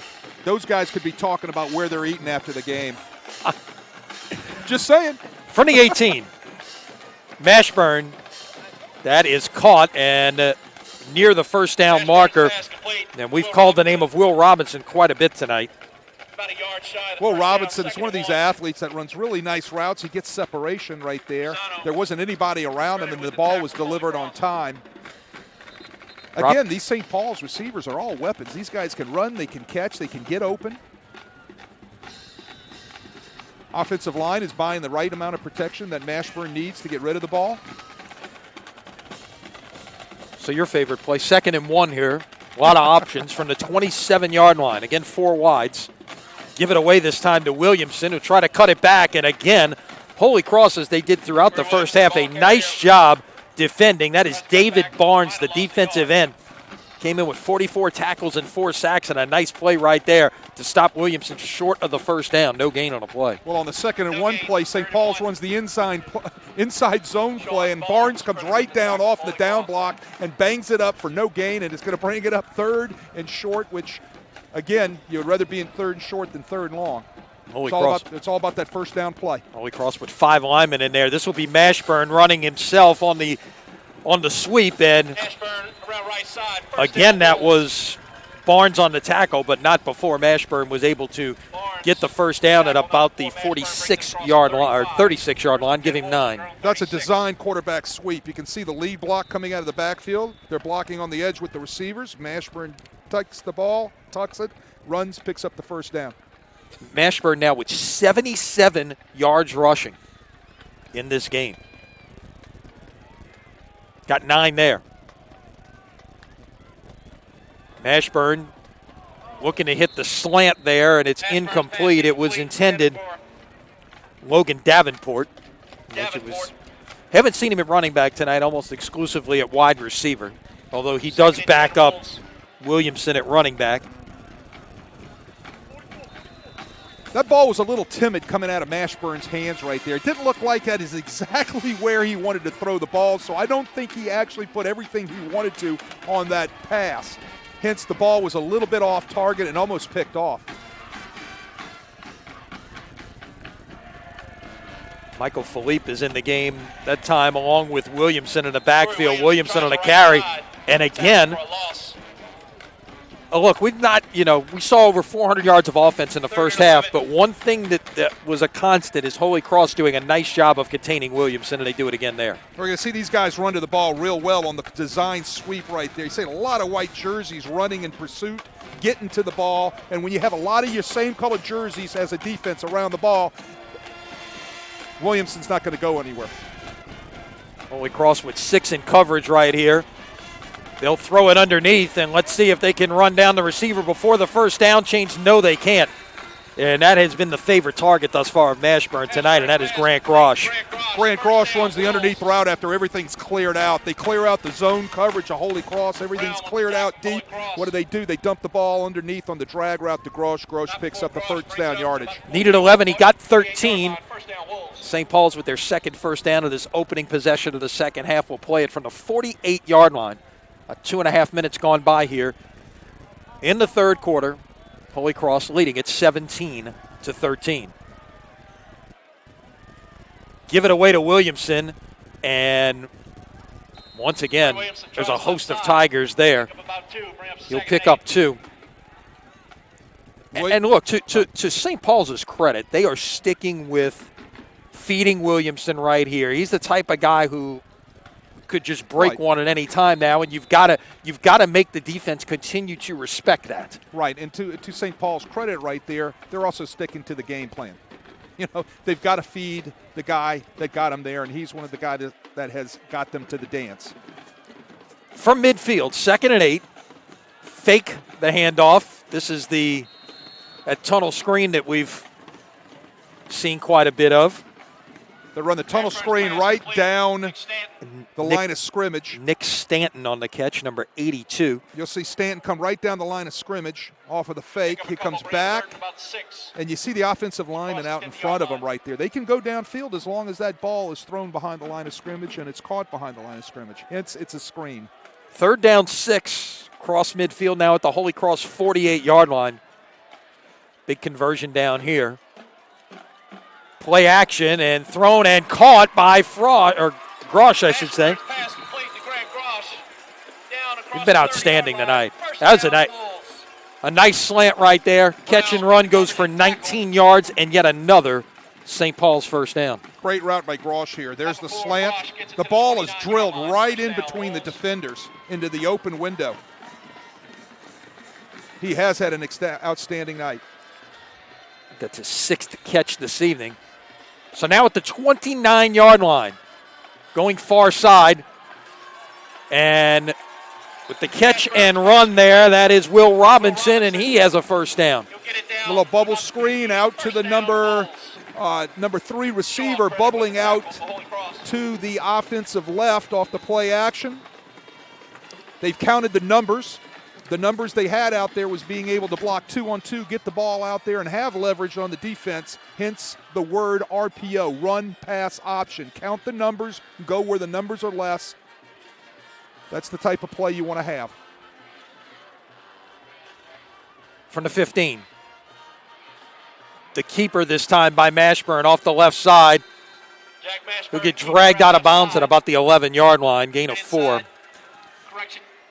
Holy Cross, I guess you would say their adjustment to Mashburn is to keep the backside linebacker off the zone read look at home. That was Joshua Gilliard right there, staying at home to try to bring down Mashburn. He was just a little slow getting there. This is the 12th play on this opening drive. St. Paul's has converted on 3rd down 3 times. This is a 2nd and 6. Again, it will be Mashburn on the keeper, and they will knock him out of bounds. That was well defended right there by Curington at the 8-yard line. They put the formation away to the wide side of the field, which is going to move the secondary over to the 3 receivers to their right. Mashburn takes the ball from the snap and immediately runs away from the formation for the boundary at the short side of the field. Well defended right there by the Holy Cross secondary. Well, big play in this game right here is it is 3rd down and 3 at the 8-yard line. We mentioned thus far here on this drive, St. Paul's has converted 3 times on 3rd down. A 3rd and 1, a 3rd and 11, and a 3rd and 6. And they've got Williamson stood up in the backfield for a loss, and now it's going to be decision time for St. Paul's. That was David Barnes coming down and standing up Williamson in the backfield. Watch him come off the block at the top of your screen. There's the down block. He comes right off of it. He's got to make that tackle. He's going to look back at that, and he's going to say, oh, boy. Tell you what, right there, stood him up, but the rest of the defense pursues, and you're right. It pushes St. Paul's into a decision time, and it looks like they've made their decision. They're going to kick the field goal, 4th and 9. I think you've got to come away with the 3 right here. You've got to come away with something on your first drive. Yeah. It's a momentum builder. Right. I think this is a good decision. 26-yard will be the field goal try by Ferrante, and it's blocked. And looks like Chase Rosano, the junior, got in there and got the block. So for the 2nd time tonight, Holy Cross has gotten a hand on a St. Paul's kick. Chase Rosano comes off of the St. Paul's right edge. Bang, knocks it down. Now that ball can be advanced now by either of the 2 teams because the ball was still behind the line of scrimmage. When it was blocked. When it was blocked. If it's correct. blocked in front of the line of scrimmage, it cannot be. It cannot be. But as long as it's blocked and it stays behind the line of scrimmage, it can be advanced in either direction by either team. Great job right there by Rosano coming off the edge. Stymies the drive by St. Paul's. Holy Cross takes over the ball at their 15-yard line. So Holy Cross keeps St. Paul's out right there, even though the drive eats up almost half of the 3rd quarter. Bates on 1st down to the far side, run down out of bounds. We'll see what the spot is. They started this drive at the 16-yard line. You know, you work on blocking kicks. Okay, if you're good on special teams, you work on little things like where do you put your hand placement, how do you get off the ball when the ball snapped, minimizing your angle to the block point, and Holy Cross does a nice job with their special teams, and that's a result of a big play for the Tigers getting that block field goal. A 14-play drive that produced nothing for St. Paul's. That is correct. On 2nd down, batted down at the line of scrimmage. That looked like that was Lane Scoble. You teach defensive linemen that if the quarterback's feet are set and his elbows up, you stop and you get your hands up. Scoble does that right there and gets the big knockdown. Good coaching to Scoble right there. Scoble, 23 tackles, a sack, a couple of fumble recoveries. Also can play some tight end, so not a stranger to getting his hands on the football. 3rd and 10. If you're Holy Cross right here, you want to find a way to convert. Just get your defense, if nothing else, a chance to rest after that long opening drive in the 3rd quarter. Little pitch. Bates doesn't have anywhere to go, trying to stretch it out, and he's going nowhere. Robert Buqua, I should say, will lose 4 on the play. Buqua comes from his free safety position up on this toss pitch. I don't know what else to call that. Comes out of nowhere and makes a nice play for a loss, and now the Holy Cross defense is back on the field. St. Paul's are going to get the ball back approximately midfield, and great situation to put together another drive. You don't see this much anymore, but St. Paul's lines up with 3 deep in this situation. Well, cover the whole field. Right. Well, part of it is because of his ability to be able to sprint out and kick the ball on the rugby-style kick. Just got it away, and it'll go to about the 49-yard line. And cutting it back into the middle of the field and room to run. And to the far sideline and into the end zone for a touchdown. That is Grant Grosh. What a night Grant Grosh is having. 6 or 7 catches on the night and a punt return.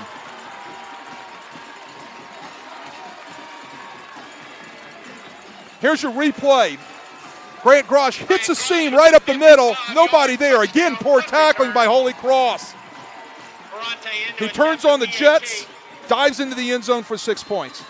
For the first time tonight, St. Paul's has the lead, 19-17. So special teams taketh away for the Wolves. Special teams giveth right there. They get the return touchdown. Point after try. Wait, we had a whistle. It's going to be offsides against Holy Cross that blew it dead. Whistle for the field goal, before the PAT. Dead ball, offsides on the defense. So we'll have another try coming here. This will be from the 1.5-yard line. With the score 19-17, really not a temptation to say, okay, it's this close, let's try to go for 2 here. You want to try to kick the extra point, make it a 3-point game. And now we've got more whistles.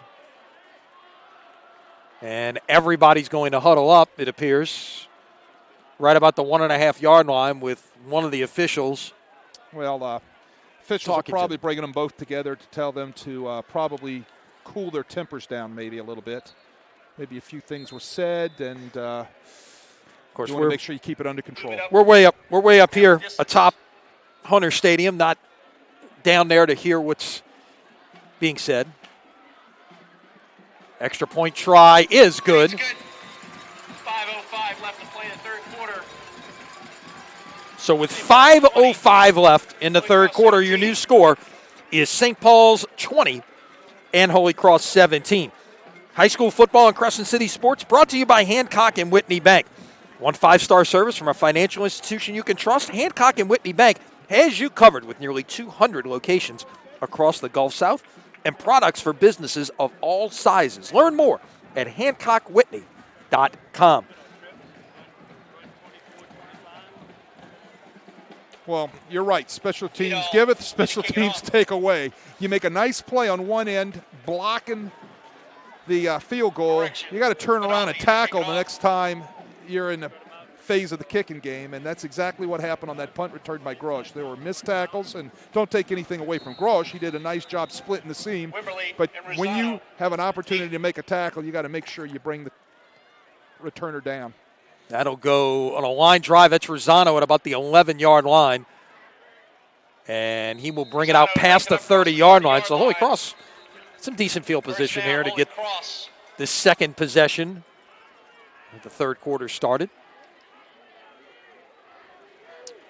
Well, defense was on the field just for that one PAT right there. Right, exactly. So, you didn't have to worry about that. Right. So, but that isn't the way you want to get a rest for your defense, for sure. So it's going to, as I've said, interesting to see how Holy Cross comes back off this little bit of adversity.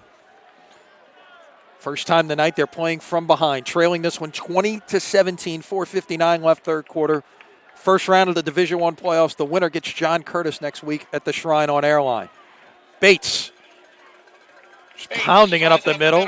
It's like he gets about 3.5 yards. St. Paul's back into their 4-man front, playing man coverage across the top in the secondary. Led by Spencer Fox. So if they're going to give man coverage, look for Holy Cross to use some sort of play action out to Wembley or out to Kirkwood to try to get some sort of big gain. Second down, 7, ball at the 35-yard line. Again, it's Bates getting to the outside, trying to turn the corner. He will. 45 midfield, and he's finally cut off as he crosses the 50 into St. Paul's territory at the 46-yard line, a gain of 19. That's his best run of the night, Wade. Play is a power O. They're going to try to kick out with the fullback right there and wrap the guard round inside. It's all jammed up by the guys in yellow. What does a good running back do? He's going to look for room to run. He bounces it to the outside for his best gain of the night. Give him 81 yards on the evening now on 21 carries. And so Holy Cross crosses the 50 for the first time here in the third quarter. They'll play it from the St. Paul's 46-yard line. Double setbacks here.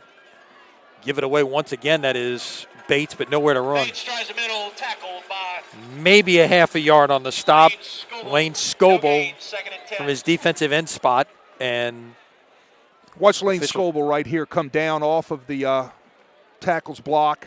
He's going to squeeze down the line of scrimmage, play off of a kick-out block right there, and stack up Bates for no gain. Nice play by Scoble.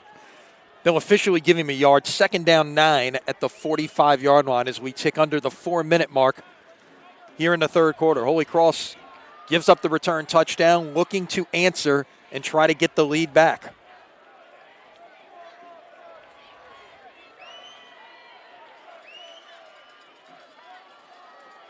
Once again, it's Bates bouncing it outside. 40, 37-yard line. He steps out of bounds, and it's going to be 3rd and 1.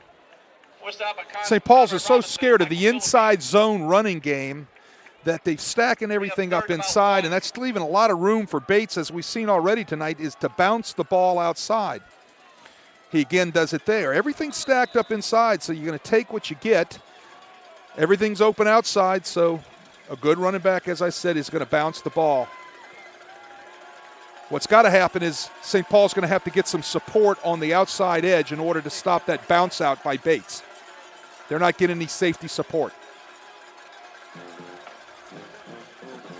From the 37, Bates up the gut, room to run, 30, 25, 20, 15, 10, 5, touchdown, Landon Bates. 3rd touchdown of the night. Landon Bates explodes up the middle on the power O. Kick out block, guard seals around. He sees the crease inside. He makes one cut and gets vertical. There's a kick out. There's the guard pulling. There's the crease. Look at him explode through that. Buqua misses the tackle when he should have been coming up, making that fill right there with his safety support, as I just talking a few minutes ago. And what does Bates do? He explodes past the safety into the end zone. That was all Bates on that drive. 5 plays, 68 yards, every one of them a Bates carry, and Holy Cross regains the lead. Kick by Heitmeyer is up and good, and with 3:29 remaining in the second quarter, or third quarter, I should say, your new score, Holy Cross 24, St. Paul's 20. Ourselves a decent football game here tonight, Wade. We got ourselves a great ball game on the North Shore. It's one of those first-round games that you love to see. Everybody's playing their tails off. Everybody's working hard down on the field. Coaches are working hard. It's great football night. It's outstanding high school football. 5 plays, 68 yards, took 90 seconds off the clock. This portion of Prep Football from Crescent City Sports brought to you by Hancock and Whitney Bank. Want the bank named Gambit's best local financial institution for 2016? And you want Hancock and Whitney Bank with nearly 200 locations across the Gulf South. So stop by today. Learn more at HancockWhitney.com. Well, now it's going to be interesting to see what St. Paul's going to do and see how Jack Mashburn and that potent offense is going to answer. Taramini in the kick for Holy Cross. So Termini will kick it away from the 40-yard line. Dual setbacks deep for the Wolves. This one will go deep to about the 9-yard line. And that is Grosh coming back this way. He's wrapped up at about the 21-yard line. So Holy Cross's kickoff coverage has done a good job. You had the one breakdown there on the punt. They haven't punted a lot tonight, so only a couple of times. But that one breakdown could be the one breakdown at the end of the game. Somebody's going home and somebody's advancing. And that's the thing. We talked about that at the outset, Wade. You got 100 games going on around the state this evening. 200 teams. 100 will play next week. 100 will turn in their uniforms tomorrow or Monday, whenever that team meeting happens. I know that's, if you're Eric Robato, if you're Kenny Sears, you don't want to be one of those 100 teams turning in your uniforms. Well, you don't want to be turning in your uniform. You don't want to be the next day looking back at the film saying, man, I wish we would have, should have, could have. Back this way, this is a screen pass set up to Williamson. And again, Holy Cross defending it. And again, it's number 52, who has been all over the field tonight. And that's Grubbs. That's Grubbs. Yes, it is. It is Grubbs. Watch Grubbs get out here on this screen pass. Look at this guy run. He gets there, and he makes a tackle. This young man's only a sophomore. And you see numbers sometimes, and you want, 122 tackles. Is that Right. really possible? What we're seeing this evening, yeah, it's possible. Near side pass, Williamson hurdled a tackler, then is run out of bounds. Corey Williamson on the outside. That'll get about 6 or 7. It's going to be third down and about 3.5. Make it 3, exactly. Well, 3rd and 3 right here. See what they're going to pull off their play sheet and call. They've got a lot of things that they can do, from run-pass options to the inside zone running game to how about just Mashburn taking the ball on a quarterback sweep. And now you got Williamson again. He's lined up widest of all at the top of your screen. Mashburn will go this way, and that is caught for a first down. And that time they sent, Grosh, I believe they had Grosh lined up in the backfield that time and wheeled him out. So same personnel, but they just took Grosh and lined him up in the backfield and took Williamson and split him out wide. It's about the mismatch. What they did is they got him isolated on a linebacker that was in its zone coverage, having to have to cover the back out of the backfield. And Grosh, which is the better athlete right there, gets the better of the linebacker. Called his name plenty of times this evening, I believe. No, That is 7. That is 7 catches tonight for Grosh. 1, 2, 3, 4, 5. Yes, 7 times. Right. And he's also got the punt return. Mashburn, near side, running, but it's well defended by the Tigers. He'll get about a yard. You talk about Grosh coming into this game, 19.7 yard average per catch. Big average, 34 receptions on the season for 669 yards and 7 TDs, and he's having a career night here tonight. Give him, actually, they're going to move it all the way up to the 45-yard line. Give him 3 on the play. 2nd down, 7.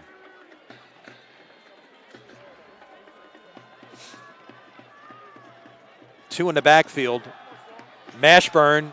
It was nearly intercepted, and guess who was right there again was Grubbs. Mashburn makes a bad decision right there. It's one of the few bad decisions in this game that he's made tonight on that bootleg. He should have gone to the flat to his fullback that was running off of the bootleg out in the flat, but he tries to force it right there into the drag. Just underthrows it. Could have made a big mistake right there. Had Grubbs picked that off, Grubbs might have gone yard on him. And getting a lot done out there defensively. 3rd down, 7. Screen pass, and it's well defended by the Tigers right there. That was Austin Shaw, the linebacker, the senior, stepping up to make that play. They try to clear it all out again. This is about the 4th or 5th time we've seen this play tonight. They're going to clear it out with the 3 receivers at the top, and they're going to drag the X receiver across the line of scrimmage right there, but they were going to have nothing of that. Shaw's right there. He's got it well defended, and he makes the tackle to bring up 4th down. No gain, and the Tiger offense will get the ball back. 4th down and 7 at the 45. So we're closing in on the final minute of this 3rd quarter. Punt is away. Fair catch called for. That was Rosano calling for the fair catch at the 24-yard line. And Holy Cross will take over at the 24-yard line with 1:03 left to go here in this 3rd quarter. So last series, Wade, it was all about Bates. You go right back to feeding him again, or is now it's time to maybe set something up here and take a shot? Feed him. You got to feed him. I mean, he's hot. St. Paul's hasn't figured out yet how to stop the inside combination with the outside running game. So they're going to stay in their 4-man front. Let's see if they've made any adjustments. They will go play action, and Moran was trying to go towards his fullback on the screen pass, incomplete at 2nd down. What they were trying to do is to get the defensive end to chase the running back off the fake on the bootleg to get the quarterback out in the corner, but the defensive end stays with the quarterback right there and gets right in the face. All Moran could do was throw the ball into the ground, come back and live and play another down. They were trying to bootleg the defensive end and fool him. No fooling the defensive end that time. Under a minute now in the 3rd quarter. Holy Cross with the ball after the stop, trying to add to a 24-20 lead. Give it away to Bates. They've got that pretty well defended, but yet he finds a way to get almost 3 yards. And that's what you want those tough inside running backs to be able to do. When there's not a lot there, keep those legs churning and find a way to get something. Well, and you also want him falling forward as he's churning and using good ball security, and that's what Bates doing right there. You could see him grinding, churning, working, grinding, falling forward, not falling backwards, not falling sideways. 3rd down 7 for the Tigers from the 27-yard line.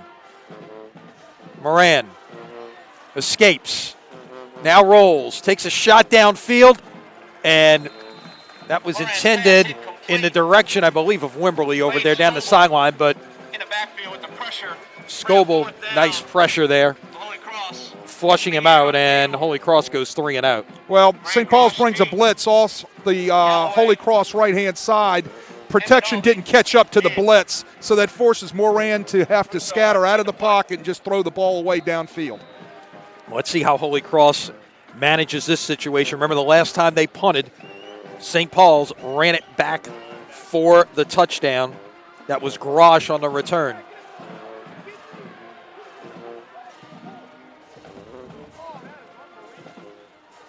The punt is away, and this will go out of bounds. Punt goes out of bounds. Well, that's one way to do it, kick it out of bounds. Yeah, exactly. But I don't know if you've noticed, Lenny, Holy Cross shifts their punt team right there, trying to draw St. Paul's off sides. And St. Paul's defensive line did kind of move right there, and a lot of the Holy Cross players were saying that the neutral zone was violated and should have been a 5-yard penalty on that. So, now it was 4th and 7, so they could have not gotten the first down off of it, but still gives you another 5 yards. Another 5 yards on your punt, which against a team like St. Paul's, their offense, you need those 5 yards. And with that punt out of bounds, now St. Paul's with good field position at the 48-yard line on what will likely be the last play of the 3rd quarter. Mashburn throwing and nearly intercepted. It was tipped on the play by Colby Brown, the free safety, and slow to get up is Will Robinson, who was the intended receiver. We will have one more play here in the 3rd quarter as there's 1 second remaining on the clock. They run Will Robinson straight down the screen, but they pump fake the underneath tunnel screen. And Will Robinson is open just for a second. The ball is just a little bit late, and he gets his feet tied up with the secondary, almost picked off by Holy Cross.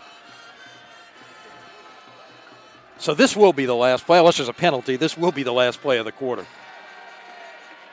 Mashburn throws, caught right near the sticks. I think they're going to mark it a half a yard short.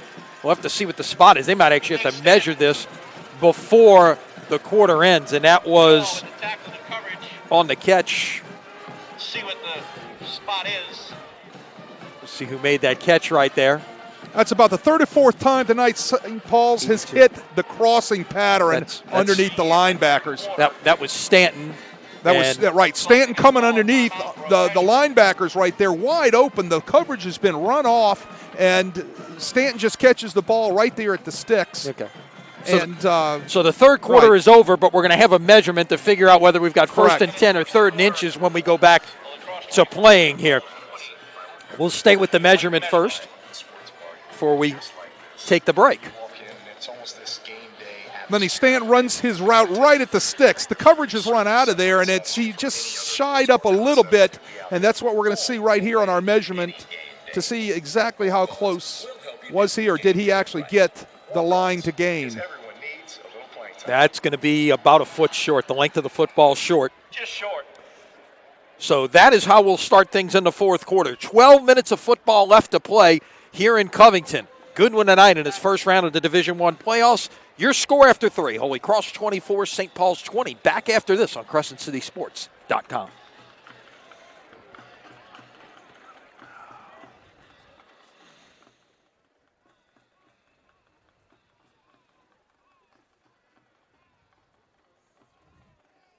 You know what? We hadn't even seen the other quarterback tonight. I'm telling you, something had to go down, too. He warmed up. I know, but He warmed up like after the first series. I didn't know if something happened. He didn't play it all last week. something had to go down when they made the change.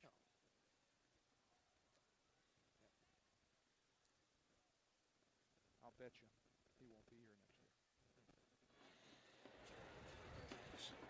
Some schools on the South Shore. It wouldn't surprise me. Or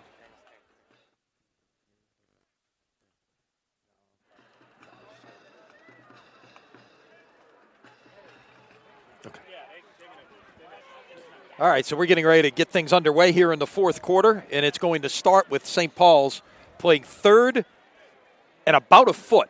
It's officially at the 43-yard line. The ball is almost to the 42, but statistically it's the 43-yard line for St. Paul's as we get things underway in the fourth quarter. You hope when you have these games with close seeds and things like that you get this kind of game, and this is really what we've gotten this evening. We've had two teams that are very closely matched. It's quite apparent, and it's exactly what we've seen thus far.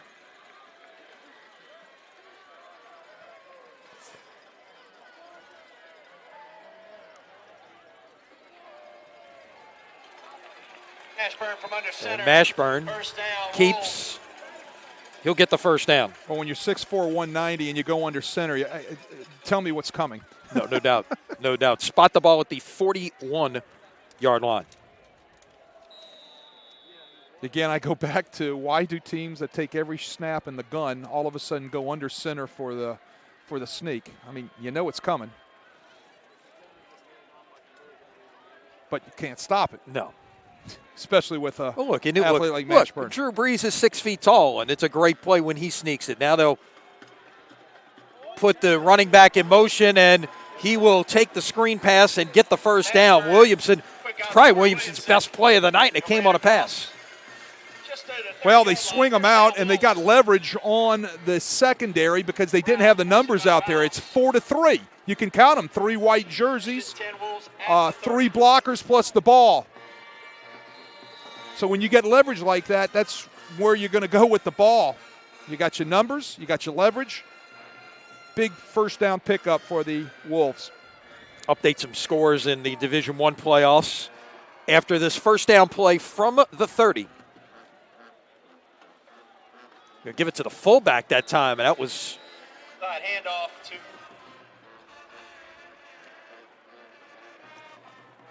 might have lost a yard there. Vidal. No gain, 2nd and 10. It was actually Vidal, the one of the check that was Meebom. Sorry, number 15, Meebom. The quarterback goes under center and hands. That's one of the first times we've seen him tonight run a little trap scheme to the fullback. That's new out of their playbook that we haven't seen tonight. No. 2nd down 10, the ball at the 30-yard line. Brother Martin with a 28-6 lead over McKinley third quarter as that is incomplete. It'll be 3rd down and 10 at the 30-yard line. Well, elsewhere in the Division I playoffs. But go ahead and talk about the replay there for a second. Will Robertson trying to get out into the flat here. Defending is Colby Cage. He gets out there and gets a hand on the ball and just tips it away. Nice job by Colby Cage running with the flat route. Right. Third quarter, Catholic leads Shaw 31-0. Third quarter, St. Augustine leading Jesuit 20-0. Third quarter up in Shreveport, Rummel leading Byrd. It's now 38-28. So the Yellow Jackets have come back a little bit on the Raiders there. 3rd down 10. Going far side and nicely defended right there. That was Chase Rosano getting a hand on that one, and it's 4th and 10. Rosano gets a great break on the ball. He does a nice job in his transition. You'll see him with a little man coverage right there in transition, gets his plant foot in the ground and drives hard and gets his upfield hand on the ball, taps it away for a nice defensive play. And again, on 4th down, you're kind of in no man's land here, so St. Paul's will go for it. Holy Cross in a 2-high coverage, one of the first times we've seen that tonight out of Holy Cross. Only rushing 3. Throwing and behind the secondary for a touchdown is Will Robinson for a 30-yard touchdown. He splits the 2-high coverage with a post route. They go right to the post route with a 2-high coverage, and he's running right down the middle of the seam. Mashburn puts it right on the money. Third lead change of the second half. St. Paul's leads it now 26-24. Another look. Another look at it right here. You can't really see the route, but you can see the result of the route where he is right in between the two safeties, and the ball is delivered on time. Nice throw, nice catch. flags before the kick. Let's see which way the penalty will go. Is it movement up front or is it offsides? There is a flag on the play. It's offsides against Holy Cross, so move it a yard and a half closer. Defense. They have the distance.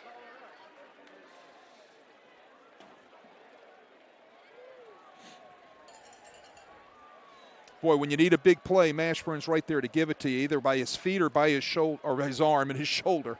That ball was beautifully thrown, splitting the safeties with a really nice route. Kick on the way, and that is good. It's good. 10:31 remaining, St. Paul's 27, Holy Cross and it's now 24. 27-24 St. Paul's. Catch you up on some 5A first-round scores just down the road. Covington leading Thibodeau 35-7 fourth quarter. They appear to be on their way to the second round, where it appears they will face Ouachita Parish, who leads Terrebonne 35-3 third quarter. Third quarter score down in the River Parish is Hahnville leading Denham Springs 21-14. Good one going there. Ruston over East St. John 21-7. That is a halftime score. How about Live Oak, the team that beat Holy Cross last week? They have gone on the road tonight, lead Sulphur 23-0 at halftime. And then Walker leading Landry Walker now. 19 over the 14, 7-6. That is a third quarter score. Kickoff back to about the 15-yard line. Dragged down from behind is Rosano, and Holy Cross will start at about the 24-yard line with 10:25 left in this one. We've got a barn burner going into the last 10 minutes of this football game. Tell you what, so we're getting some great offensive production from both teams tonight. Some outstanding running back play, some outstanding quarterback play. Tackle was made by William Duncan. But you know what? First down, Holy Great Cross. jobs on both sides of the offense by the offensive line. The unsung heroes, those guys are really playing well tonight for both teams. That 16-17 game, by the way, is turning into a pretty good one down the road in Slidell. They lead Dutchtown 24-21 in the fourth quarter. It was at 24-7 earlier. Dutchtown has come back. First down, here's Bates. Bates over left side, right side. Bates is over 100 for the night. Pick up about 5. Bring him second. He's the 5. bread and butter for Holy Cross, and they love to run that power O scheme right there where he gets behind that big guard and looks for that one cut and get vertical type of break. 2nd and 5 at the 29-yard line. We've seen a lot of this look from Holy Cross in the second half with two wides, a tight end, a fullback, and Bates. And Bates will get it again. Looking for room to run. Got about 3. It's going to be 3rd and 2. Power football out of a 21 personnel set. 2 backs, 1 tight end, 2 wide receivers. You're going to see him bury the ball right up in behind those big offensive linemen on his right side, running a stretch play right there. He gets in there and buries and picks up about 3 to 4 yards to bring up a third and short. Yeah, check that. It's 3rd and 1. They've actually spotted it closer to the 33-yard line. 3rd and a long one here. Does anybody but 23 touch the ball in this situation? No. Play clock down to 6. Not in my playbook. He will get it. And he will get the first down and then some. Spins away from one tackle. He gets to about the 39-yard line. Does pick up the first. First down, Holy Cross at their own 39. Watch how he explodes through here. He gets a small crease, and he is just going to accelerate right there. And then churning. He's carrying and pushing a lot of guys in yellow jerseys forward to pick up that extra yardage. He has carried the ball 11 times already in the second half, so that's 28 for the game now. Hit 17 at halftime. He's going to get it a few more before this one's over, I got a feeling. Bates again churning. Gets to the 46-yard line. That is Pick up about 7. just pure brute strength right there. Keeping those legs moving forward, getting 7 yards on first down. Another way to give him the ball out of the shotgun in a pro or a con formation. Just give him the ball, let him get up behind those big offensive linemen. What a job those guys are doing tonight, as I've already said. They're coming off the ball. These guys are really creating some running room for Bates. Got Bates unofficially with 152 yards on the ground. Now a deep shot. And open down the sidelines is Wimberly. And Holy Cross is deep into St. Paul's territory at the 22-yard line. It's a double move out there by Wimberly. It's a little, I guess you would say, hitch and go or slant and go. You're going to see a pump fake right here out of Moran. Really crosses up the defender out there, which gives Wimberly some room to be able to adjust to where the ball's being thrown for a great pickup right here. That is the first completion of the second half for Holy Cross in the passing game. There were 3 incompletions, and it has been all Bates.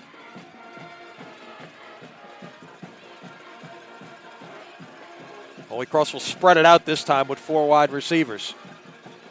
Give it away to Bates. Off the left side, still churning. He's going to get about 5 on first down. He'll pick up the forward progress, which will give him a second and possibly 5. Second and 5 on the next down. It took 4 guys to bring him down that time. They go right back to their playbook stuff where they're going to hand the ball off inside to Bates. Bring him second and 5. And that is now 30 carries on the night for Bates.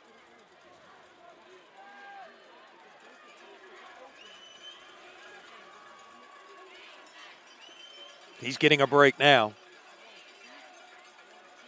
As we get a look at the second team running back right there, and that is, of course, Selvin Holbert. I'm sorry. Holbert on the carry will get the first down, it appears, down to right at the 11-yard line. Selvin Holbert is a nice-looking running back. He's only a sophomore. He's 5'5", 160 pounds, but he's all put up and cut up. I was watching him down on the field during pregame take handoffs, and he looks like a little spark plug of muscle. Yeah. Bates, the senior, trying not to make this his last game. Getting the break right now with Hulbert in the backfield, who will take it on first down. He gets about 2.5 yards. Just over the 10, pick up about 2. Second and 8. Run pass option right there by the Holy Cross offense. They were setting up also the bubble screen out on the flank, but the numbers weren't there. So the read by Moran was to give the ball on the inside zone play. Again, run pass options. It's 2 or 3 plays built in on depending how it's being defended with a motion or against the formation. So you read a certain defender, and the defender is going to tell you what you're going to do with the ball. Right there, the defender told him to hand the ball off. Hulbert remains in the game on 2nd and 8, and that is well defended right there by the St. Paul's defense. That is number 94 breaking through there. That is Michael Crockett, the sophomore defensive end, getting in with the tackle for loss. Michael Crockett, somebody left him undone. He comes from the backside to be able to drag down the running back. There he is right there, comes through, none touch for a nice tackle on Hulbert. 3rd and 11 at the 12-yard line, down by 3 right here. This is where you don't want to be at 3rd and 11 inside the red zone. Right. 4 wides. Bates is back in the game. Moran looking to throw. Couple of gold shirts deflected in, and it falls incomplete. It's 4th down. Moran threw into a group of St. Paul's Wolves right there. He was evading the rush. St. Paul's brought the house on the blitz. What does he do? He scampers out, but he elects to try to fit the ball in there between a bunch of gold jerseys. He wasn't lucky. He was lucky that wasn't picked off. So it's 4th and 11. Holy Cross will send the field goal team on for a potential game-tying 29-yard field goal. Heitmeyer made his first try tonight. 7 of 9 now on the season. His kick is no good. So St. Paul's gets the stop, and with 5:08, the Wolves will take over on offense. Well, in one way, a long drive like that by the Holy Cross offense is good, but you got to come away with points. I mean, they ate up the clock in the 4th quarter, all right, because you got to get down to now where you're only going to have a couple possessions left in this football game by either team, but you got to come away with points right there. The big play on that was the 3rd down play right there that really put them behind the chains. So St. Paul's takes over at the 20, operating with 4 wides, and Williamson alongside Mashburn. Holy Cross took over 5 minutes off the clock there, drove the length of the field, but came away with nothing. This is Mashburn on a quarterback run all the way. Just took on a defender and knocked him down and kept going for another couple of yards back to get it out to the 27-yard line. Wow, how physical is that? Mashburn on a design quarterback sweep, comes off of the edge. I was all excited about the way the quarterback ran over the defender. I said sneak, but it was a quarterback sweep designed to Mashburn. He gets out there on the edge and flattens a Holy Cross defender for a nice pickup to bring up a 2nd and short. Yeah, it's going to actually be 2nd and 2 at the 28. They'll give him 8 on the play. Clock will tick under 4 minutes after this play. Mashburn again on the keep. Again took on a defender and again knocks him over and gets the first down. That time it was Colby Cage that got flattened right there, and he's not getting up. He is down. Design quarterback sweep again. Whack. That's helmet to helmet. I don't think Colby Cage is going to wake up from that. He's got a few cobwebs right now. Yeah, that's kind of scary from that standpoint. Right. You never want to see that helmet to helmet. Right. And when a player's being walked off with some cobwebs like that, that's very dangerous. All right, he's up and walking off. But yes, he is. Yeah, I'm sure. Yeah. But I tell I'm you sure what, there's a little bit right. spinning up there right now. Well, the physicalness of Mashburn is impressive. Very impressive. And we really haven't seen, but maybe one time, what they showed there on those first 2 plays. Not a lot of that, the design quarterback sweep and him just taking on tacklers in this situation. And well, they're trying to run some clock, so they keep it in the quarterback's hands, and he's just like another tailback out there running the football.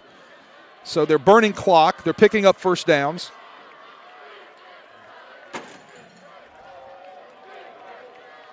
they'll take this down as far as they can on the play clock. Play clock's at 8, 7, 6. 3 in the backfield alongside Mashburn. He will hand it away. And this is Williamson on the carry with room to run into Holy Cross territory at the 44-yard line. Gain of 19. First down, St. Paul's. St. Paul's has a power O scheme of their own. They're going to kick out, bring the backside guard around, as we saw Holy Cross doing. What does Williamson do? He hits the crease right there. He's running around in the Holy Cross secondary. Nobody there to tackle him. Holy Cross is going to have to start thinking about using some of their timeouts to try to leave some clock left for them on possibly a final series. St. Paul's with the football and a 3-point lead. Under 3.5 to play. Same look with that diamond backfield, if you will. Now Mashburn goes up to the line, takes the center snap and sneaks it. You saw something there right. that was that just a read on his part right there, Wade, or was that a design play? Holy Cross got into a 6-man front, and there was right there in the A gap, there was a slight little seam. So he apparently got some sort of signal from the coaches, or it was designed that if Holy Cross gets into that front, you walk up there, and if the quarterback sneaks looks good, you just go ahead and take it. You talked about Holy Cross using timeouts. They just called their first one there. It'll be 2nd and 7 at the 40-yard line when we resume with 3:08 to play. Well, Holy Cross is going to have to use their timeouts because this is going to probably get down to should they hold St. Paul's, could be their last possession of the ball game. Should St. Paul score, there will be their last possession of the ball game to try to score, kick an onside kick or something, because it'll be 2-score game. Let's catch you up on what's going on elsewhere in Division I. Fourth quarter at Yeoman Stadium. Brother Martin leads McKinley 28-12. Crusaders seemingly in position to advance where they would take on Scotlandville. Fourth quarter in Baton Rouge, Catholic leads Shaw 44-0. They seem certain to move on, and it seems likely they would face St. Augustine, who leads Jesuit 20-0 third quarter. Fourth quarter in Shreveport, Rummel has now extended the lead over Byrd. It is 48-28 Raiders. Play action on second down. and Mashburn overshot a wide open receiver. That was Philippi, the fullback, out in the flat, and no one was near him. But I'm gonna let the that replay, does a couple of things right here. One, it makes it 3rd and 7, but more importantly for Holy Cross, it stops the clock. Well, it stops the clock, but I'm gonna let the replay talk for itself. Philippi catches that. He's probably down inside the 5-yard line off of that bootleg. That's one of the few mistakes that you've seen Mashburn make tonight, overthrow a wide open receiver. 3rd and 7, now 4 wide receivers, 3 to the top of your screen. And Williamson will move around to the opposite side. Now they'll send him in motion.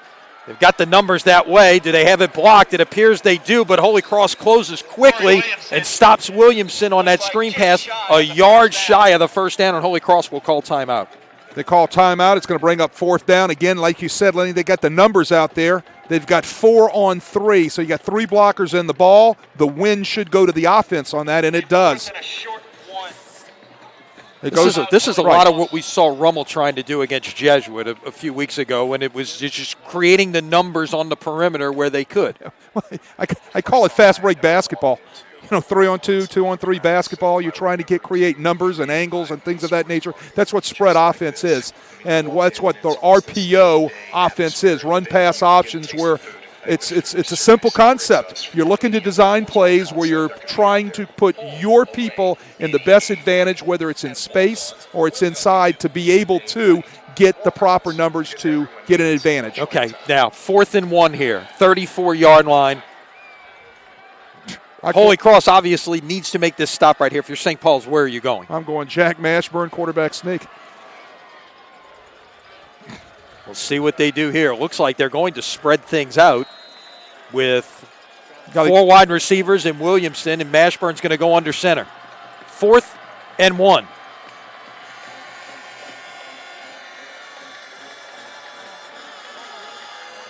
This is, in all likelihood, your ball game right here. Holy Cross gets a stop. They've got a shot. If not, more time is going to run off the clock. Mashburn's going to pass. 1st down. Mashburn's pass complete. Will Robinson. They don't cover the number 3 receiver. He's not covered. What does Mashburn do? He signals out to the number 3 receiver, I'm going to step back, I'm going to throw you the ball. It was an eye signal. It was an eye look. All he had to do was look at Will Robinson. Will Robinson knew that's where he was going to go to now when he gets the snap. I guarantee he was going to probably quarterback sneak the ball until he saw that the number 3 receiver was left uncovered. Holy Cross just looking to put as many numbers as they could in the box to defend it. Correct. Did not think they would throw the ball there, and indeed they did. Well, I was surprised. Right, that's why you play with 11. There you go. From the 29, this is Williamson on the carry. Stood up after about a gain of 5. Carry up the middle. Lewis finally bringing him down. Holy Cross has 1 timeout. The question is, are they going to elect to use it? You can use it at any point here, of course. Right. I mean, elect to use it while they're on defense. That's the question. Or they're going to wait until they get it back. I say you're going to have to stop the clock. Right. You're going to have to call a timeout if St. Paul's runs the ball again right here. Right. You're down under 2 minutes. Clock running. You got to stop it. You've only got one more chance. Of course, you got 3 downs to deal with here. 2nd down, 5 at the 24. Handle the high snap. It's Williamson up the middle. 1st down, St. Paul's. The physicalness has just switched. It has switched in the past 2 series to the St. Paul's offensive line. These guys are now manhandling Holy Cross up front. I guarantee tomorrow when the Holy Cross coaches go back and look at this film, they're going to see how they're getting manhandled by the guys in yellow up front physically. And this is allowing Williamson to be able to pop these things right up the middle of a Holy Cross defense. Clock ticking now, 90 seconds to go.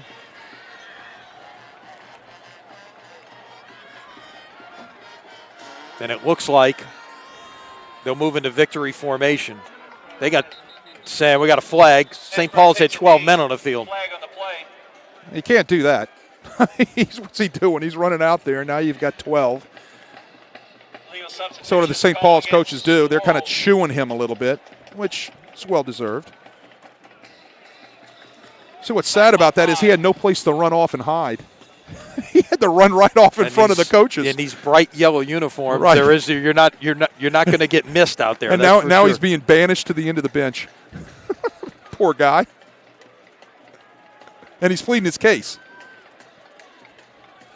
So the clock stops. 1:17 remains. Holy Cross, 1 timeout remaining.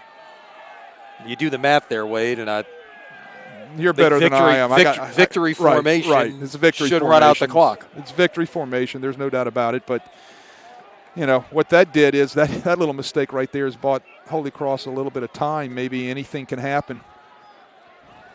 You still snap the ball. You got to. So anything can happen. You're right. That's correct.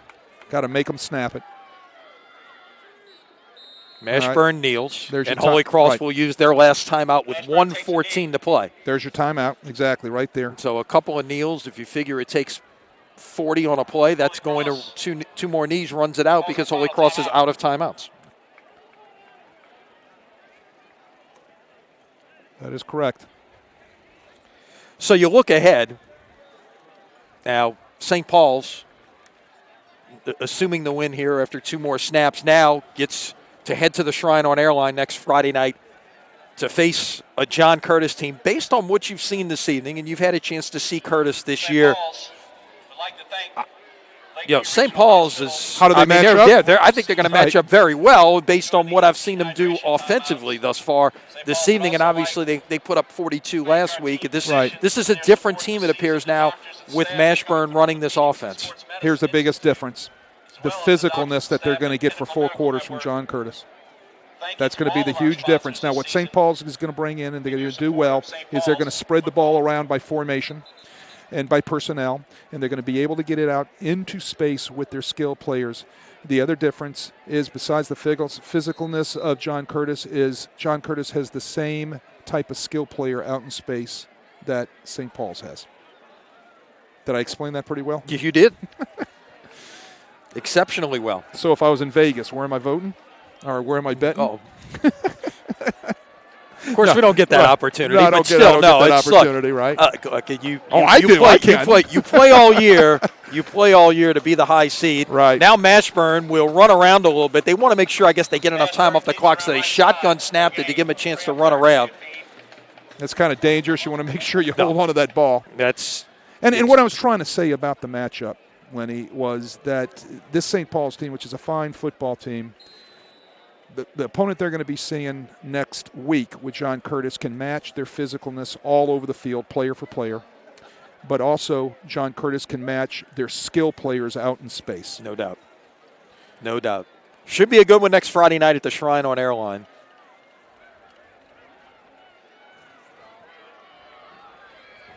It looks like, with the exception of Rummel winning at Bird, that the Seeds are going to hold. Now running free is Mashburn, and he is knocked down at about the 3-yard line.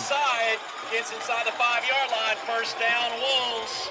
Well, that's kind of the 23 seconds left. They will not need to run another play. I think that's kind of the exclamation on the game tonight by Mashburn. What a night by this guy. Tell you what, he's everything that I've heard that's been advertised. A great athlete that can play wide receiver. He could play quarterback, and I guarantee if they had to, they could turn around and play him at running back and hand the ball off to him. So they will just pull the offense over. They do not need to run another play, as now they wind the clock, and that is going to do it. St. Paul's can celebrate. They will move on with a record of 7-4. Holy Cross will end their season at 5-6. Your final score: St. Paul's 27, Holy Cross 24. And again, St. Paul's against John Curtis next Friday night at the Shrine on Airline. Wade, we've been entertained here this evening, no doubt. We've seen some outstanding offense on both sides. Your thoughts on what we saw here this evening? Well, you actually said it. I think we saw some fine offensive playing tonight, especially by Holy Cross's running back.